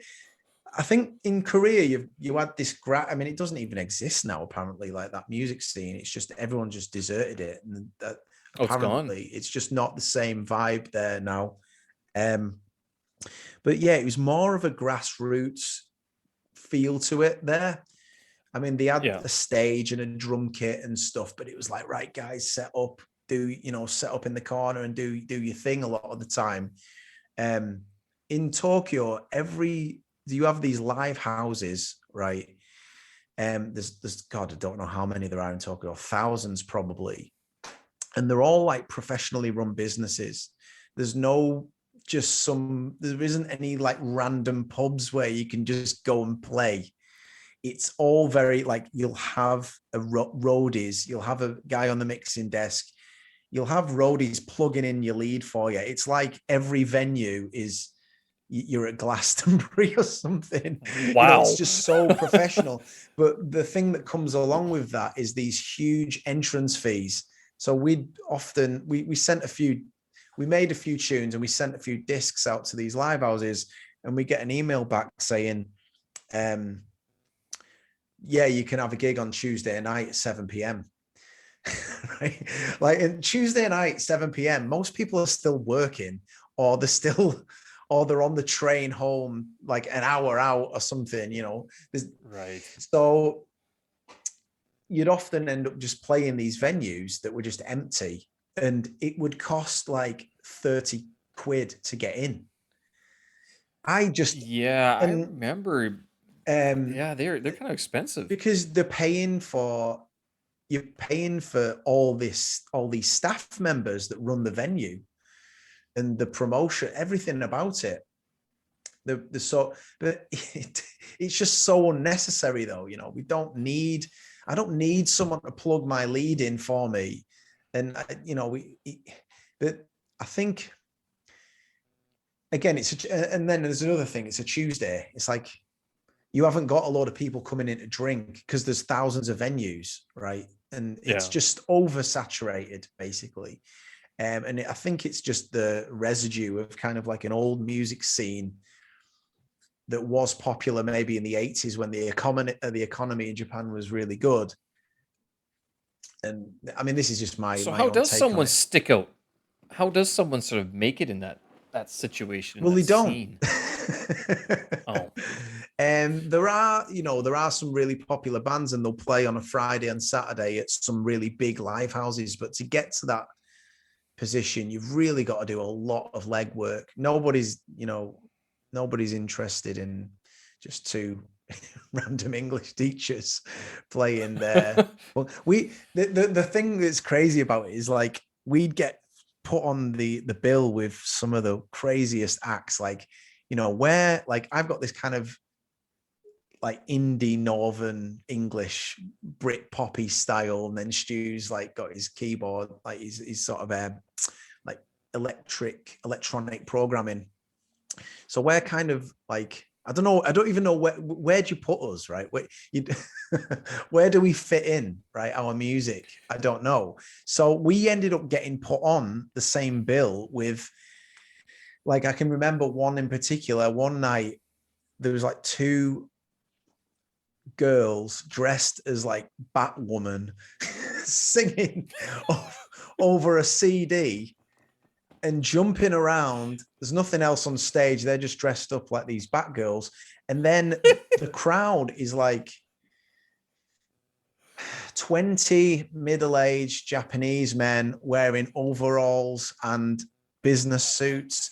And they're all kind of like trying to grab the feet and stuff. And it's creepy as hell. And we're like, wow, this is, and all those guys, they're there by themselves. They're not a gang of group like lads from the company. Oh, let's go for a pint. It's just 20 individual weirdos that are coming to watch these girl groups who we were on the same bill as. And it so costs 30 what quid in to that get in. situation? Okay, so I mean, but that's why it would cost 30 quid. And so these middle-aged men, they're like, okay, I know what I'm going to see. Well, for 30 quid, there, I'm going to see some young women dressed as Batman or Batwoman jumping around, playing to a CD. Yeah. That's what I came here to do. Did you at all ever think that maybe there is a female version of that you could be that person on stage Never with the thought about Japanese women? going the cosplay No, route, to be honest. never. But you say that actually. That's an interesting point because Stu made this point once that the Japanese love showmanship. All the razzmatazz, the costumes and the because it's just something removed from their boring day job where they just sit in an office staring at a computer and being told what to do by their boss. That corporate life, it's just such a far removed from that. It's like stepping into another world. So you get a lot of those acts that reflect that in the subculture of Japan within the I live always house. thought of Japan as being a very free, it's like one of the cultural innovators in the Asian region, in the sense that they are very open to outside influences, but they also have generated a lot of the pop culture stuff you see. Like, I mean, all of your Yeah, Nintendo, all your sort of manga, it's all from Japan. They have generated this unique cultural storytelling, and that's what I associate with. Anyways, maybe I'm completely wrong, but I mean, you think of other places like Korean would be mostly K-pop now. That's sort of taken over, but China would be more your traditional, Confucius Lao Tzu and people like that. Your traditional philosophy, your old age philosophies, whereas Japan's like cutting edge, green hair, piercings everywhere, 6-inch stilettos. I But mean, it is fishnets, just a everything. subculture, it is just a subculture. It's like that's what we sort of imagine for Japan, but most people are just very conservative and very boring. Right? So is it? I get it's like the Finnish death metal, like the death metal scene, where it's like at night Yeah, they're dressed up like demons, but then they're like, no, I got to go to work now. Okay, so right, exactly. off to Yeah. bed. And it's amazing. There's all these subcultures and niches, like every sort of niche is kind of catered for there, but it is all very small pockets of like little scenes and little subcultures going on. It doesn't reflect the sort of the public. So So okay, but I'm looking at your with the Defector Frequency album that you put out. I mean, the splish splash video that you have, the album cover. Um, I mean, it seems like you guys are a pretty big deal. I'm not gonna lie. It's good design work, good cover you can design. create an image. You can create, you put an album out, you get some nice artwork and what have you, and it all seems like it's just all smoke and mirrors, to be quite honest. But I know I'm going to stop you there. It's not all smoke and mirrors because I'm listening to this, and this sounds uh, proper. I mean, this is professionally done. This comes across as something that you didn't just throw it together in some pub. And so I was actually wondering You're talking in about listening to this. yeah, sorry, go on.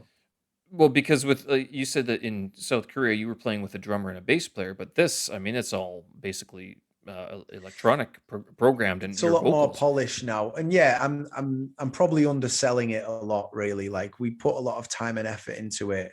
um I guess How much of because this stuff from this album did you write in South Korea? none of it. It's all Also, totally it's all new. Yeah, it's all stuff we just made up when we met up in Japan. Yeah, I always wanted to bring back some of those old tunes, but it didn't really work with because it is very different, like having a live drummer and then programming it all. It just, it's a yeah, different feel. it's a different feel, and the structure of the songs are different. And um yeah, we put the album out last year. Yeah, I undersell it, and I don't. So I always wanted to put an album out. I think me and Stu both agreed. They were like, that's something that we want to do in our lives. We want Yeah. to have an album. We go, right, this is a piece of work that represents the music that we were making at that time.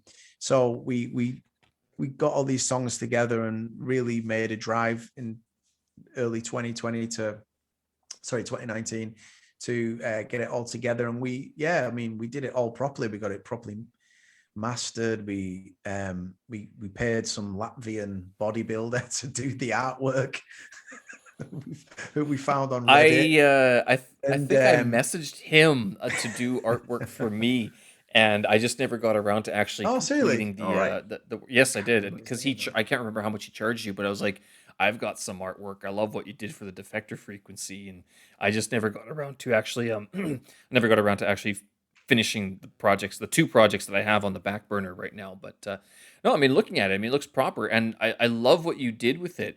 Is that for those who haven't seen this album cover just yet? First of all, I mean, you have very stylized Defector Frequency in Love with Machines is the title of the album. But you can see both the original version, quote unquote original, and then there's a Japanese extended version, which I Yeah, love because there's always been one thing that I remember growing up and going to the used record store, used CD store, and looking for it was always the foreign releases. Usually it was singles or EPs that you wouldn't find in a big chain store like HMV or whatever it is in England. yeah, But the foreign, and it was always Japan. Like Japan always had their own special one, and specifically it came down yeah, to like Guns N' Roses. We released a Japanese edition, or like there was a number of metal bands that came from North America that went to Japan on a international tour, one country, or two countries, including Canada, and that was sort of like they always released this sort of extra bonus edition. So I love what you did with it, but yeah. even like the Exactly what you just colors. said. I mean, It's the all there. I mean, bootleg, it has the both of the bootleg modern thing. and the traditional. Yeah. It. Yeah, that's what we I think went you're for. We're like, drastically underselling it. yeah, no, yeah, it's all right, you know. um, yeah, we just approached that guy on Reddit and just said, we've got this idea. We want a geisha wearing a VR headset. Yeah, exactly what you just said, the old and the new. And in love with machines like humans kind of, well, I mean, as we can see now, hypnotized by technology, basically. Um, so yeah, I always love that Japanese, like, because my dad was a big fan of the Jam, and I've got all these old Jam records, and I've got a couple of Japanese versions in there. The reason why we made that, like, yeah, to have that kind of bootleggy type version, but also we just met when we were doing some gigs, we met a few musicians who said, oh, like, send us a few tracks, I'll do a remix. You know, and we played a gig one night with this Okay. group called Super Cream, who were just absolutely fantastic. And they produced that. We sent them some tracks, and we sent Kaz Machino, his name. He's like a bit of a famous techno geezer on the Tokyo scene. And yeah, they sent us back a couple of remixes. So we thought it'd be great just to put them out there. So we stuck it on the end and called it a Japanese version, extended version.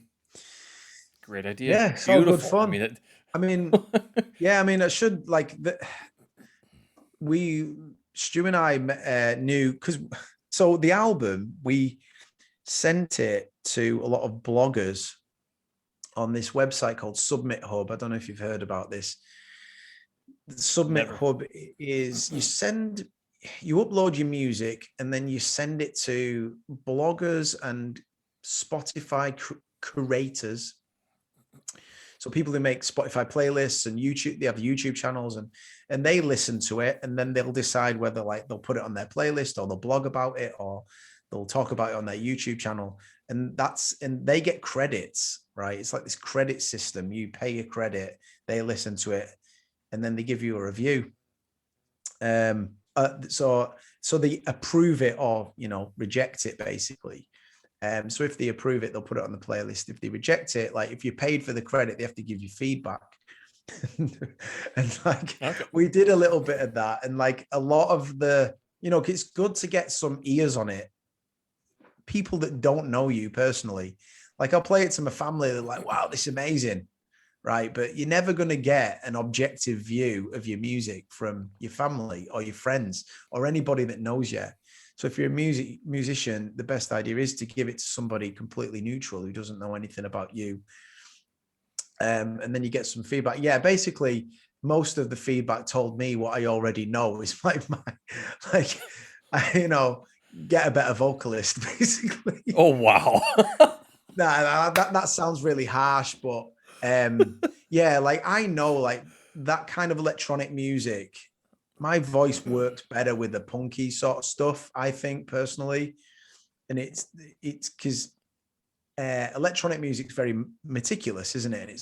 It's all very precise. And then when you've got a voice on it that's like not quite precise enough, it kind of, or like, I don't have like a big range either.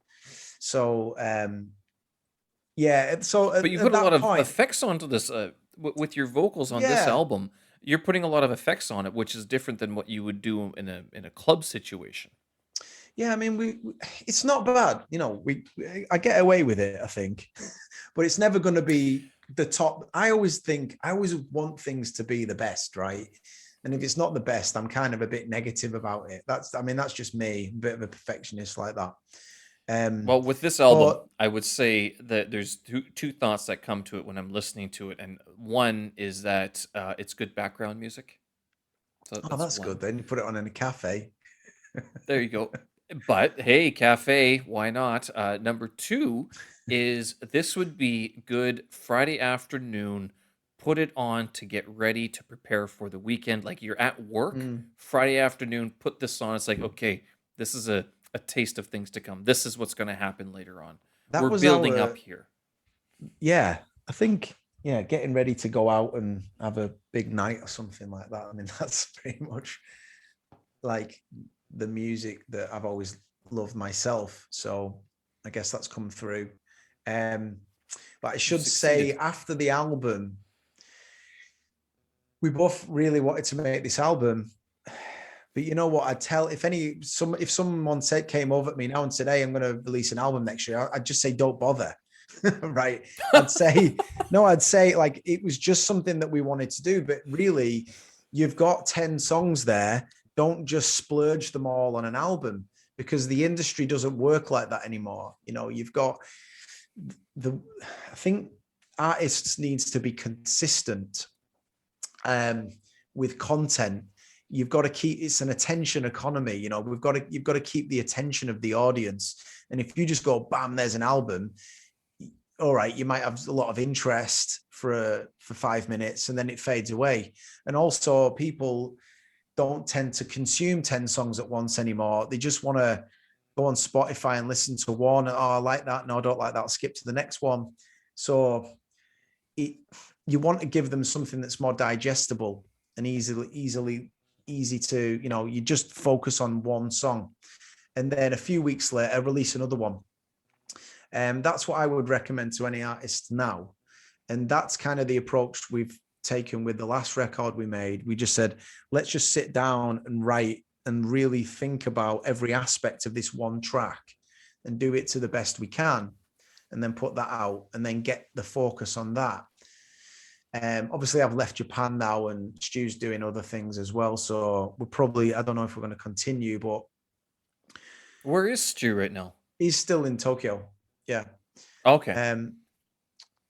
So yeah, that was the latest record, 10 meters squared. I don't know if you saw that. And because of the feedback With from Submit Hub, that's where I was going with the Submit Hub thing. Like I knew that I thought I'm gonna have to change my voice to fit this music, and let's get someone else in to sing the chorus so it really stands out. So we thought, and I went for a more sort of low kind of talky, you know, knock TikTok, nobody there, like this kind of vibe. So I'm not stretching myself. And then to kind of contrast that, it'd be nice to have a female vocal. So we had a look around on the internet. We put a few ads out, and we met. We got connected with Kaori Hanai, and one of Stu's acquaintances recommended her as a singer, and we got in touch with her. And basically, we spoke to her on Zoom, told her about our project, and then sent her the track over Google Drive. Then she recorded the vocal at home. We sent her like the lyric and the melody, and I'd like give her like a guide track of me singing the line, but like I wanted her to sing it. And then she sent us back the individual audio files, and we're like, yeah, that's great.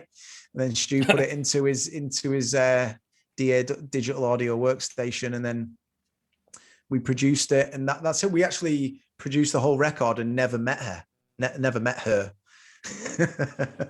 and until we did a video. Actually, we did a video in June. That was the first time we met up. Okay, so you guys are all actually in the same room for that one. Yeah. Another one of Stu's connections, Raymond Doan, he's like kind of just makes music videos for people, sort of semi-professional. And yeah, we had this idea. We had a day to do something, and we found a cafe in Tokyo and just made a video in there. And so Raymond, Kaori, me and Stu got together and made. It's a good video. I mean, it's very simplistic, but I mean, in the way that it's done, it's very elegant because you guys can people can find this on YouTube and on Facebook. Although the Facebook version didn't work for me, the YouTube version did. Oh, really? I mean, it's just you're basically all in a white room, Yeah, bleached almost by the lights, but it's a very stylized video in that sense, and it's good. I mean, it's kind of funny. I think that Stu has the glasses that he's wearing, and he's sort of kind of like, "What's going on? TikTok? Nothing's going on. What?" Yeah, it came And from then there's like, Kaori's in her leopard print suit or something. yeah, I'm not sure what it. we just told her like you need to wear something just outlandish. Like Stu's in this Yeah. like boring reality in his four walls, and he's going out of his mind from the lockdown, and then he's having these hallucinations, and he can see this girl who looks like she's from a different world or something. He's taunting him a little bit, and that was it. And then she turned up with this leopard skin suit. It was like perfect, brilliant. And then I guess I'm like acting as his like a bit of a shadow man, like the dark side, the dark voice in his head that's making him go insane. So I'm just all kind of in this blacked out with the black sunglasses and yeah, trying to scare him a little bit. So this song, the single that you have here, it's 10 meters squared or 10 m2 with Yeah, Kaori Hanai. 10 meters Uh, squared. Yeah, 10 meters. so are you going to be releasing more songs? Because that one came out November 2019, 20, November 2020. Um, are you going to be releasing more stuff like as you go on? Because you said you're going to be leaking, dripping Probably this stuff not out. because yeah, I mean, like I've learned, you get older and you sort of never say never to things now. I mean, back in the day, you'd have a band and then you'd go, all right, I'm leaving the country and like the band's over, it'd be all. Used to be that way. Now we Now it's don't not. need to do that, right? We can just go, all right, this is a project, let's leave it, come back to it if the time is right. I mean, we're just both busy with different things at the moment, so probably not, but never close a door. Are you working on anything right now in your hometown? Not music wise. At the moment, my job involves making like teacher training videos. So I'm doing a lot of editing and a lot of sitting at a computer. I'm like writing scripts and talking to the camera and editing the videos. And I love all that creative process, and that's kind of scratching that itch at the moment. But yeah, I do want to do something musical. I'm actually in a band in this town, like just a cover band, but with the lockdown, of course, we can't rehearse, we can't play any gigs, so that On I'll probably be Zoom, picking man, that you up got to again do in the that summer. Zoom sort of jam. That's what I'm the not isn't that I'm what the not bands are into doing these now? Zoom jams. I mean, I can talk, but I just don't like bad sound and I don't like disorganized music. But does it have to be bad sound? You got to hook up your microphones. I don't know. I mean, I've never done it. I'm talking out of my ass here, well, out of my I mouth. don't But I know. Do mean, you know it's what? I'm Yeah, like I'm like you. I have never even tried. So this is the first time that I've put a condenser microphone into Zoom, like to talk to you through Zoom. So, like, obviously, there's a lot of possibilities. But I do notice that when we talk, like, I if I speak and then you speak, it's kind of like mashes up, and I can't quite pick out like what I said or what you said. And like I can imagine with music, if you had all these instruments coming into the Zoom, would it sound right? Would you even be able to hear the individual elements well enough? Or would it just sound like a big ball of noise? I've no idea. well, you would need a good internet connection. That's basically what you would need more than anything. I think I've lost you, Steve. Come back, Steve.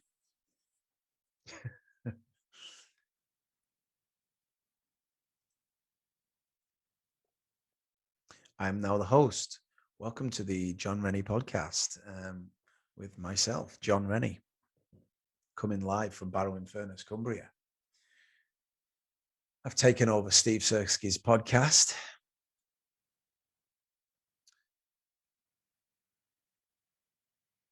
Steve, come back. I don't like being the host.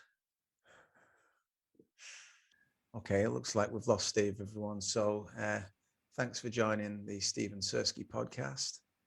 I've been John Rennie, and it's been great talking to Stephen today. Hope he's all right. So thanks for listening. Goodbye, everyone. Oh, there we go. Hello. Does that work again? Did it? Oh, you have your pants up again. Good.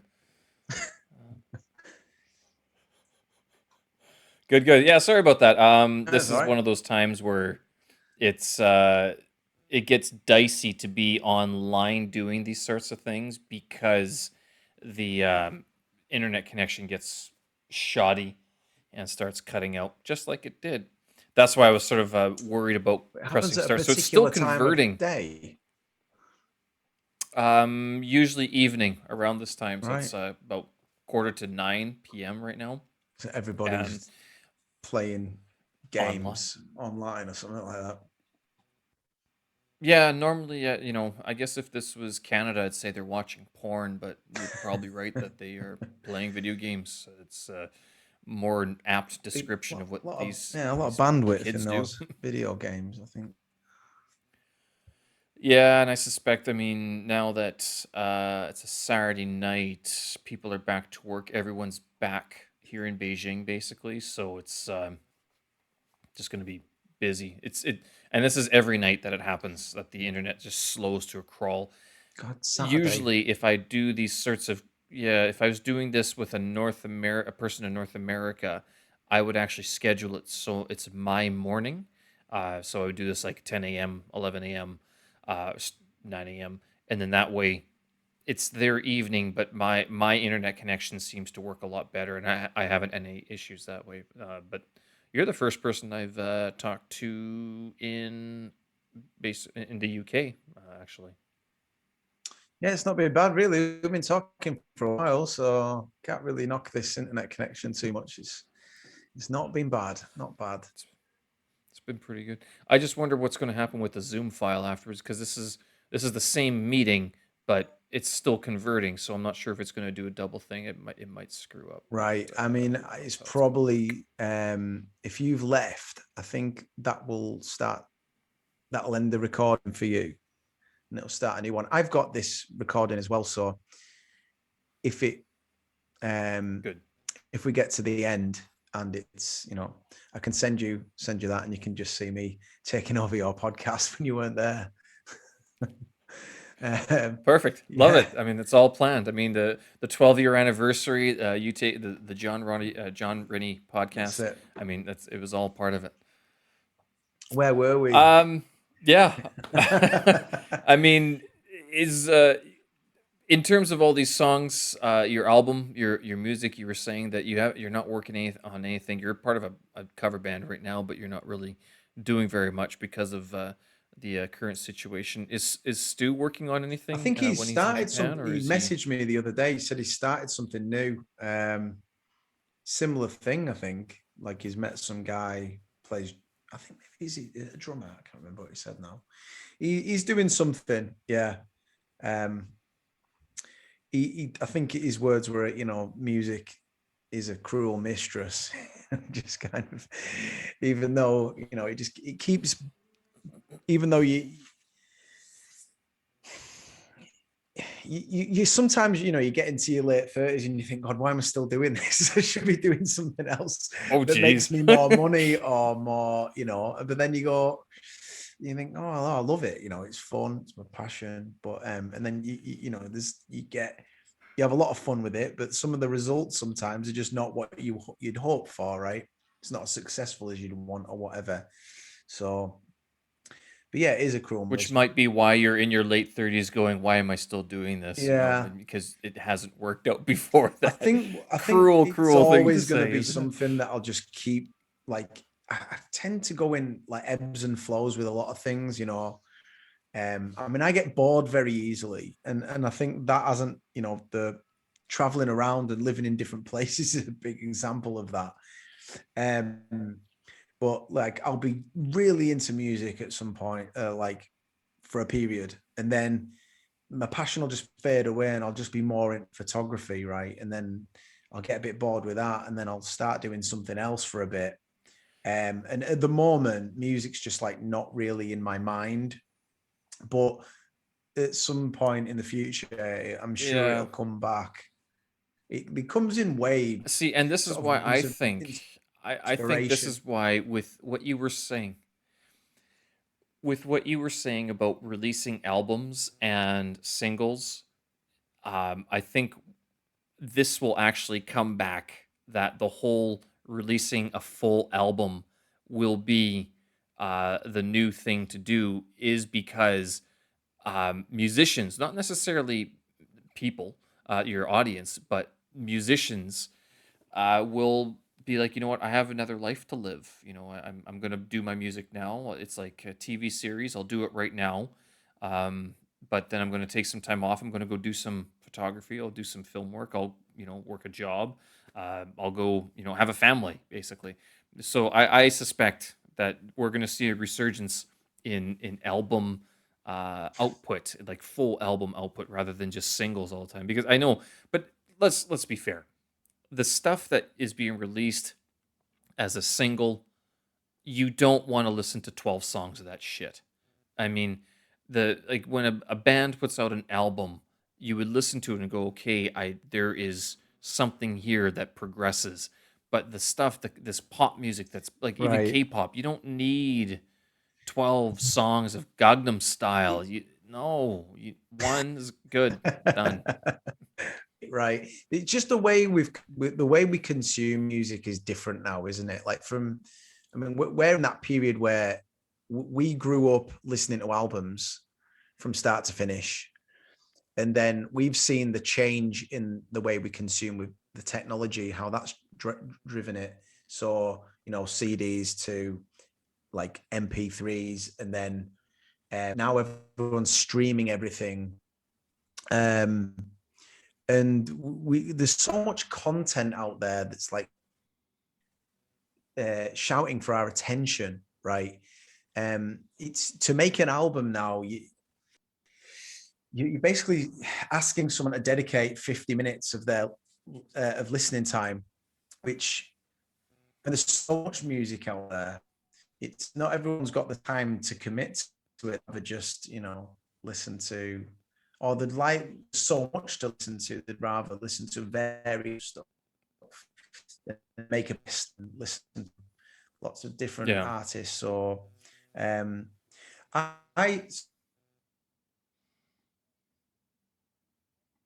this is Meaning Wave. Like basically all I listen to at the moment is Meaning Wave, which is basically the music of one artist.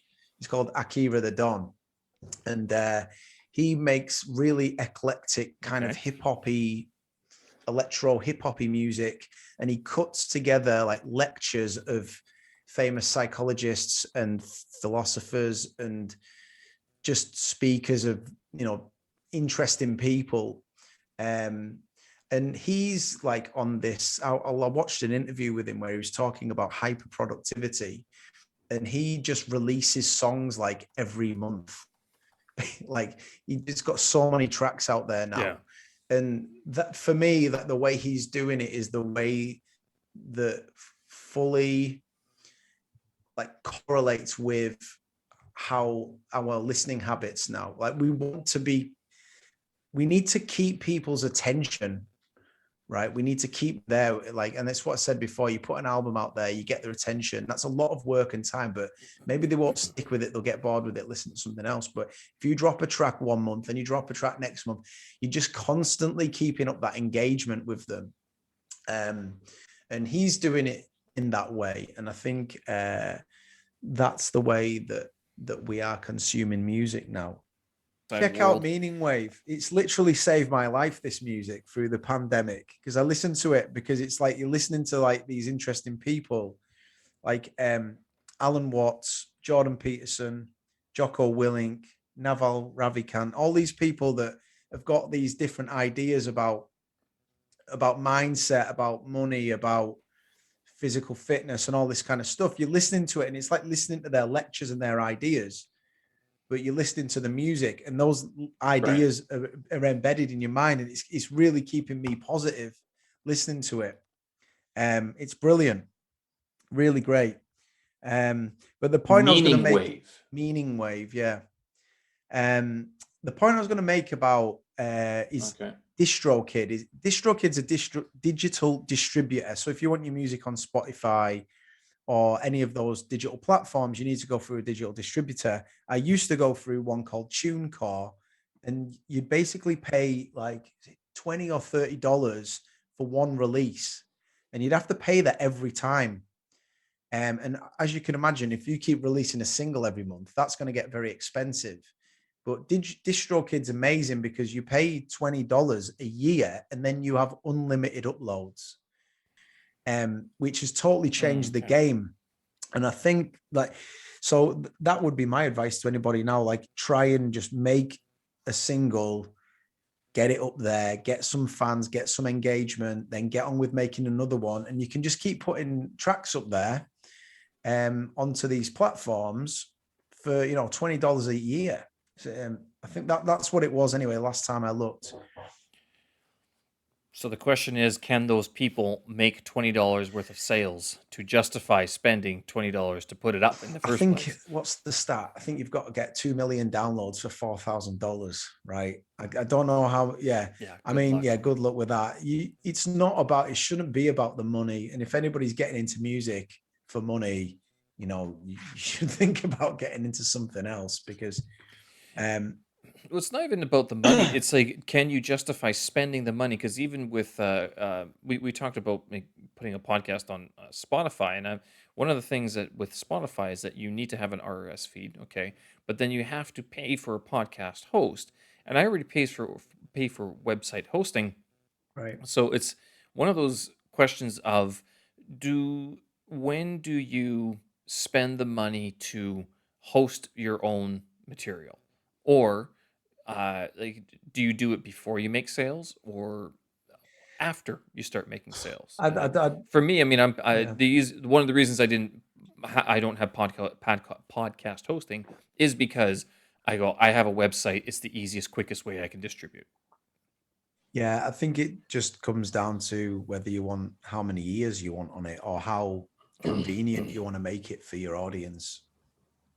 I just know look, I mean, Spotify, it's not perfect in the way it distributes money because I mean, there's a lot of content on there and they're not really paying out that much really to the artists that are contributing. But because there's that much on there, it's just very easy. Like I know all that stuff is in one place. And if I want to find out or seek out anything, I just type it in and search it and it'll be there. Right. And it's like the way I listen to music. I just open Spotify, put in my earphones, and then I can consume that music easily wherever I go. But kind of jump into one website and jump into another place, it kind of makes it a bit, people probably don't want to jump around as much. They just want to have one go-to place for it. And by having it on a website, it just means they have to go there to get it and go, people like are just lazy. We're just lazy things that we just want to go open my Spotify app and it's all there. So I think like, you depends what your goal is. If you want to make money out of it or do you want more ears on it? I know what you mean though. You don't want it to cost too much money for yourself. You don't want to be losing money doing it. So keeping the costs down is obviously wise. The other thing with that I haven't started, because I do post on Twitter, but the other thing that I was looking at doing, which I haven't done yet, is just putting these on YouTube, the clips onto YouTube, probably a really and good then idea. linking back to my website. And in my opinion, YouTube is far bigger than Spotify, and I suspect Spotify won't be around in 5 or 6 years. That's just my suspicion. I think YouTube will continue to be. Apple podcasts will be as well. But I think it more has to do with how they're running their businesses rather than, and Spotify, I'm just not sure if it's going to stick around because there's been other podcast directories that have come and gone. And I remember, like, even as a musician back in the day, it was like, oh, you got to get on this one. This is the new one. I think there's going to be 2 or 3. If you're not making the hardware, then you're not going to be having a distribution platform. And Google, Apple, they make hardware so they can control the environment. Spotify is at the mercy of the hardware makers, basically, as far as I can tell. Yeah, I think what you said about YouTube is a really good point. You can use that as like a gateway into your own stuff. The only thing about YouTube is I don't know. I have these Bluetooth earbuds, right? And then I walk around the house and I'm listening to these podcasts. If it's on YouTube, I've got to like keep the phone open to watch the, because as soon as you turn it off, the sound goes off. And Yes. I'm sure at some point they're going to have the YouTube audio. They might already have it. I don't even know about it. But sometimes I'm like, I don't even need to look at this screen. I just want to hear what they're saying. And that's why I like podcasts. Yeah. Excuse me.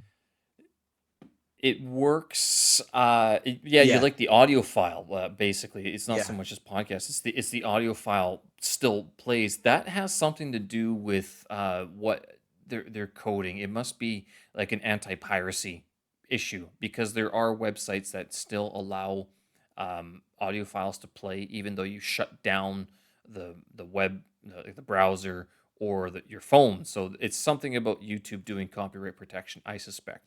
But yeah, I know exactly what you're talking about. It's the most aggravating thing in the world to have your music or your podcast cut off mid sentence just because you naturally Yeah. shut off your phone to save battery and not to pocket dial someone, basically.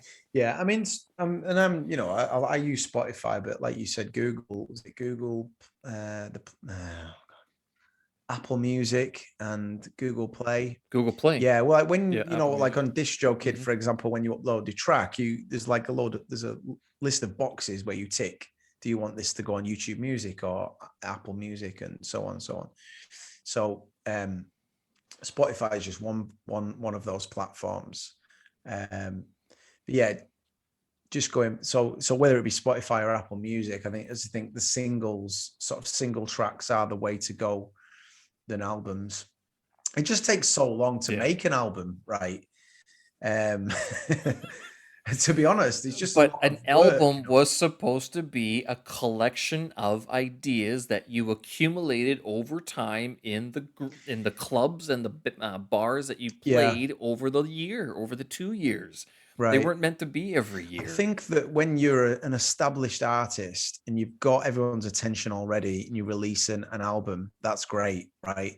But when you're a small act nobody knows about and you release an album and then disappear for 2 years to make another one, everyone's forgotten about you. This attention economy, like someone's going to have taken that person's attention, or they're just going to have forgotten about you But aren't you completely. supposed to be play live shows? Yeah. Well, we can't do that at the moment because there's this pandemic Even on. I on don't know if you've Zoom. heard about Even that. on Zoom. Yeah. Oh, what's this? The pandemic? Sorry, this must be a connection issue. What pandemic are you talking about?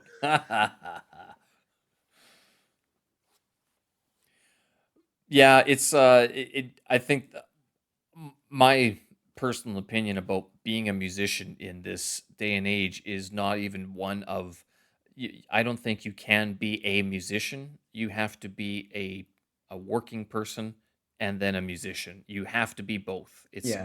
I think it's impossible to be only a musician, even if while being a musician, you are like a computer programmer, you are a website designer, you are a writer, like a blogger of some sort, or a mechanic. I think, which probably is very useful as well, especially if you know how to electric cars work. I mean, I think it's one of those things that you're going to have to live that dual life, and not just to make ends meet, but because of your own attention span. That I think musicians, we creative people, are able to do so much more, and the people who might not think they are creative people are also able to join the party. Like the people who you'd never normally think to be that sort of have that sort of creative expression now can do it pretty easily, and it's not too expensive to get started. I mean, especially with some of the better jobs out there, like being a radiologist or a car mechanic. They make more money than English teachers do. I think Who knows? something you made a point there. Um, I've written something down here, business and marketing. It's just reminding me that a lot of artists want to be seen as artists, but they don't want to deal with like the money side of oh yeah. things. But like this is something I realized sort of 12 years ago when I was doing Push by Kami. I was like, we wanted a record deal, but we didn't, I'd feel funny about selling CDs to my friends. I was like, I don't really want them to pay for it, but we've spent a bit of money on it. I have this sort of weird thing like where I didn't want to be a salesman, right? But if you want to make a living out of any of this stuff, you've got to sell it, right? That's it. It's marketing, it's business and marketing. So creative people have a bit of an issue with that. I used to have an issue with it because I feel like I wasn't doing it for the music, I was doing it for the money. But then, of course, you've got to make money to be able to fund it and survive. So Well, yeah. How do you pay for guitar cables or guitar strings? I mean, forget about food and rent. I mean, just mhm, the tools of the trade. How do you justify?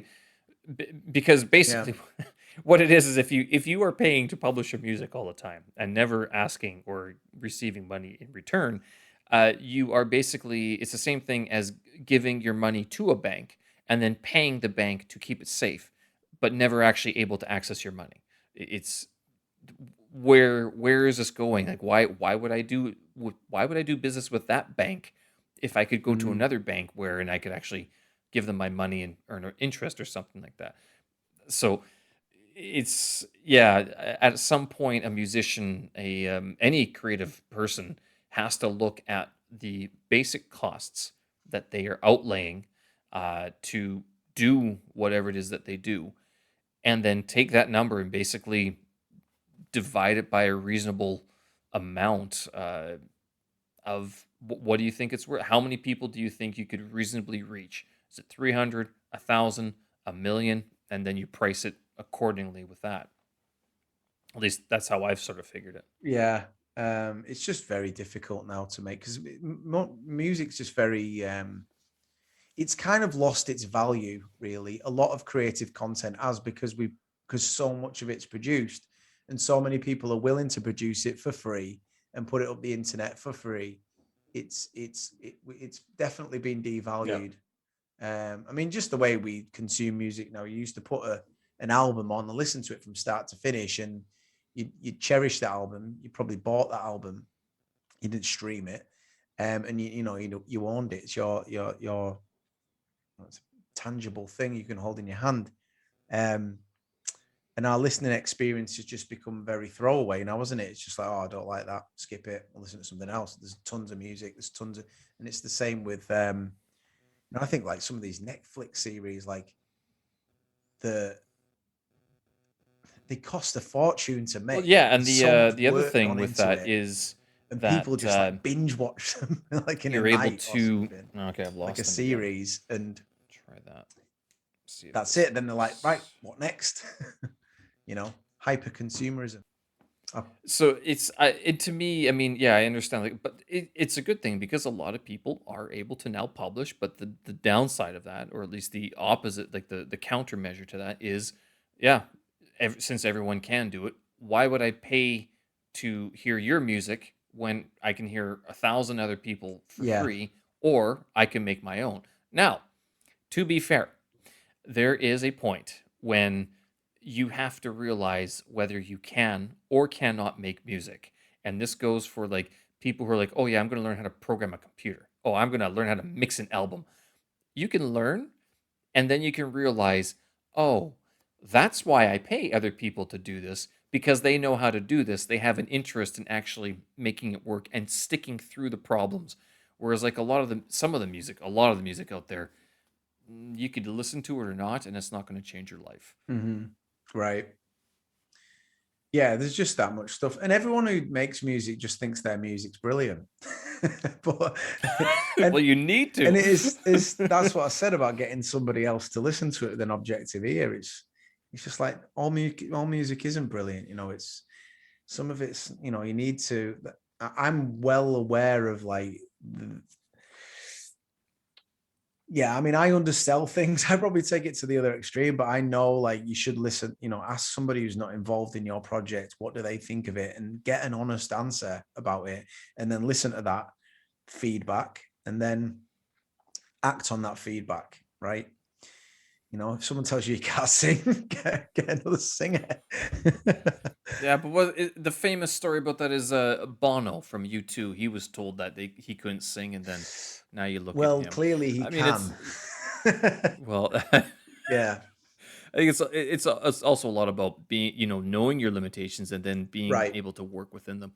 I don't know. I think Definitely, with your definitely. album, I think you are actually working within your range, within your abilities. I was sort of wondering when I heard your voice. I'm like, okay, wait a minute. So if this is a duo, and one singer and Stu is on like keyboards and like programming, what does John do during a live show? Like, does he just stand at a microphone and tap his No, I foot? play a little bit of guitar. Like some of the tracks on the Got it. album, I play a little bit of guitar in between, and then just hold the guitar at certain point. Again, like this is what I'd prefer, just to be fully being in action the full time. But Yeah. and then I kind of sometimes I think, God, I just look like a karaoke singer, right? Just singing to a backing track, and then my voice is not really, I'm not that kind of, like, wow, like listen to that voice kind of singer. I'm more like, listen to that band, that noisy Well, punk it, band who he's there's something to be said about that, yelling right? his social commentary and what have you. So it kind of works for that better. But yeah, yeah, music. I think just forget about making money out of it. Just try, just enjoy it and do it for the purpose of making music, and that's the reward. All right. Good. Yeah, you're right. You're absolutely right. So if We've been cut off that many people want to, times. Like, yeah, for those of you who haven't experienced this situation, basically my internet connection has dropped. John Rennie has taken over the podcast on it's my numerous occasions podcast today. now. And I'm sure it's going to be a great thing for me to listen back to, for everybody to listen back to. But so if people want to hear what you're doing and keep in touch with what you're producing these days, where can they find you? Well, the music is, yeah, I mean, just type the Defector Frequency into Spotify, Apple Music, Google Play, YouTube. You can find videos and on YouTube and music on all the digital platforms. Um, I write a travel blog, but I do it like once every year. I think it's another, like, I've got too many Well, interests, like that's I'll do a little bit of that, bit of this, bit of that. So culturecuriosity.net, I've written, if you want to read more about me breaking my leg in Thailand and so on, oh, there's you can read a couple of travel blogs there. I put a little bit of my travel photography on there too. Um, just not as much as I'd like to at this point, but there is some stuff on there. Take a look. Um, and yeah, that's it really. I mean, I use Twitter, but don't at me. I mean, I just don't, I don't talk. I just one of those creepers on Twitter. I just go around reading ah, stuff. I don't actually get involved in the conversation. I stay out of it. So you don't want my handle. you lurch. You mean you don't get involved and troll people? That's what I do. I Yeah. sling I off think my my witty handle's comments and at then johnpaulrennie.com, at johnpaulrennie, not .com. So if you want to, like, send me a message about the EFL industry or music or traveling or I don't know, whatever, what you're having for your tea, I'm yeah, sure send me a people are going to message. have a few things to troll you with, or I mean, message you with. Okay, good. So we got the one site that I have here that I'm looking at your band is on Bandcamp. So it's the Yes, defectorfrequency.bandcamp.com. yes. God, I'm I will absolutely put rubbish all at of marketing, these. aren't I'll put these links on the website for the show notes for this episode. This is episode number 21 21. already. Remember So those? yeah. 21. And all right, so but we never did get to talk about January because this is something that I did this year. Was writing a song every day for the song audio track every day for January. But um, basically, with your idea of like to write an album takes a long time, to release a single or song just every now and then, basically put all your effort into one song. The whole idea behind the January was to just write down everything, release it all, because not everything's going to be good, and you have to get through the garbage in order to get to the good stuff, People basically. are not going to want to get through that garbage. They want you to sift through your garbage pile and pick out the gem and then hand it to them on a nice clean plate. But yeah, I think what you said about that January, it sounds like a very interesting creative process that I'm sure could result in some pretty good, I'm sure that you'd find some gems in what you create there. But I'd say as a medium of like release, I wouldn't. Might be It's a hit or bit of a miss, more commitment. miss than hit. It's like, hey, do you want to spend 2 hours listening to 2 hours of some crap that I made? I haven't listened to it yet. 3 minutes would be enough. It could be genius. I haven't listened to it yet, so I'll reserve my judgment for now. I just I looked up this guy Akira the Dawn, and it says that did he release quite a bit of stuff as well? So he's very prolific. He's on a hyper productivity. Yeah, Right. So this would be similar to what the January is, sort of thing. His Like the stuff's guy just very sort of good though. all It's the time. very high quality output, consistent high quality Yeah. output. I'd say, you could maybe say you've written, 30 songs in 30 days, just pick out the best one, produce that well, and then actually make an official release with that one track 1 month, and then, I don't know, pick out another one and then produce that to a high standard, and then a month or two later put that one out, and just keep the audience engaged and interested and build up a following like that. And then when you've got meanwhile, you're spending 5 hours every night of your life doing this just to find one golden nugget every month. Yeah. I mean, you gotta love it. You've got to love it. Yeah, that's the point, because you could be doing something else. And time is precious, especially when you get older. Yeah. All right, we'll leave it there. Thank you very much, Yeah, John. thanks for having me, man. I really enjoyed It's great this. talking to you. Too bad about the technical difficulties, but hopefully it didn't interfere too much. Again, I'll put all the show notes up onto my website, and people can check that out, stevensersky.com. But thank you very much for joining me. It was great talking to you. Yeah. Keep well, stay safe. Will do, man. You too. Okay. See you soon. Bye-bye. Talk to you again. Bye-bye.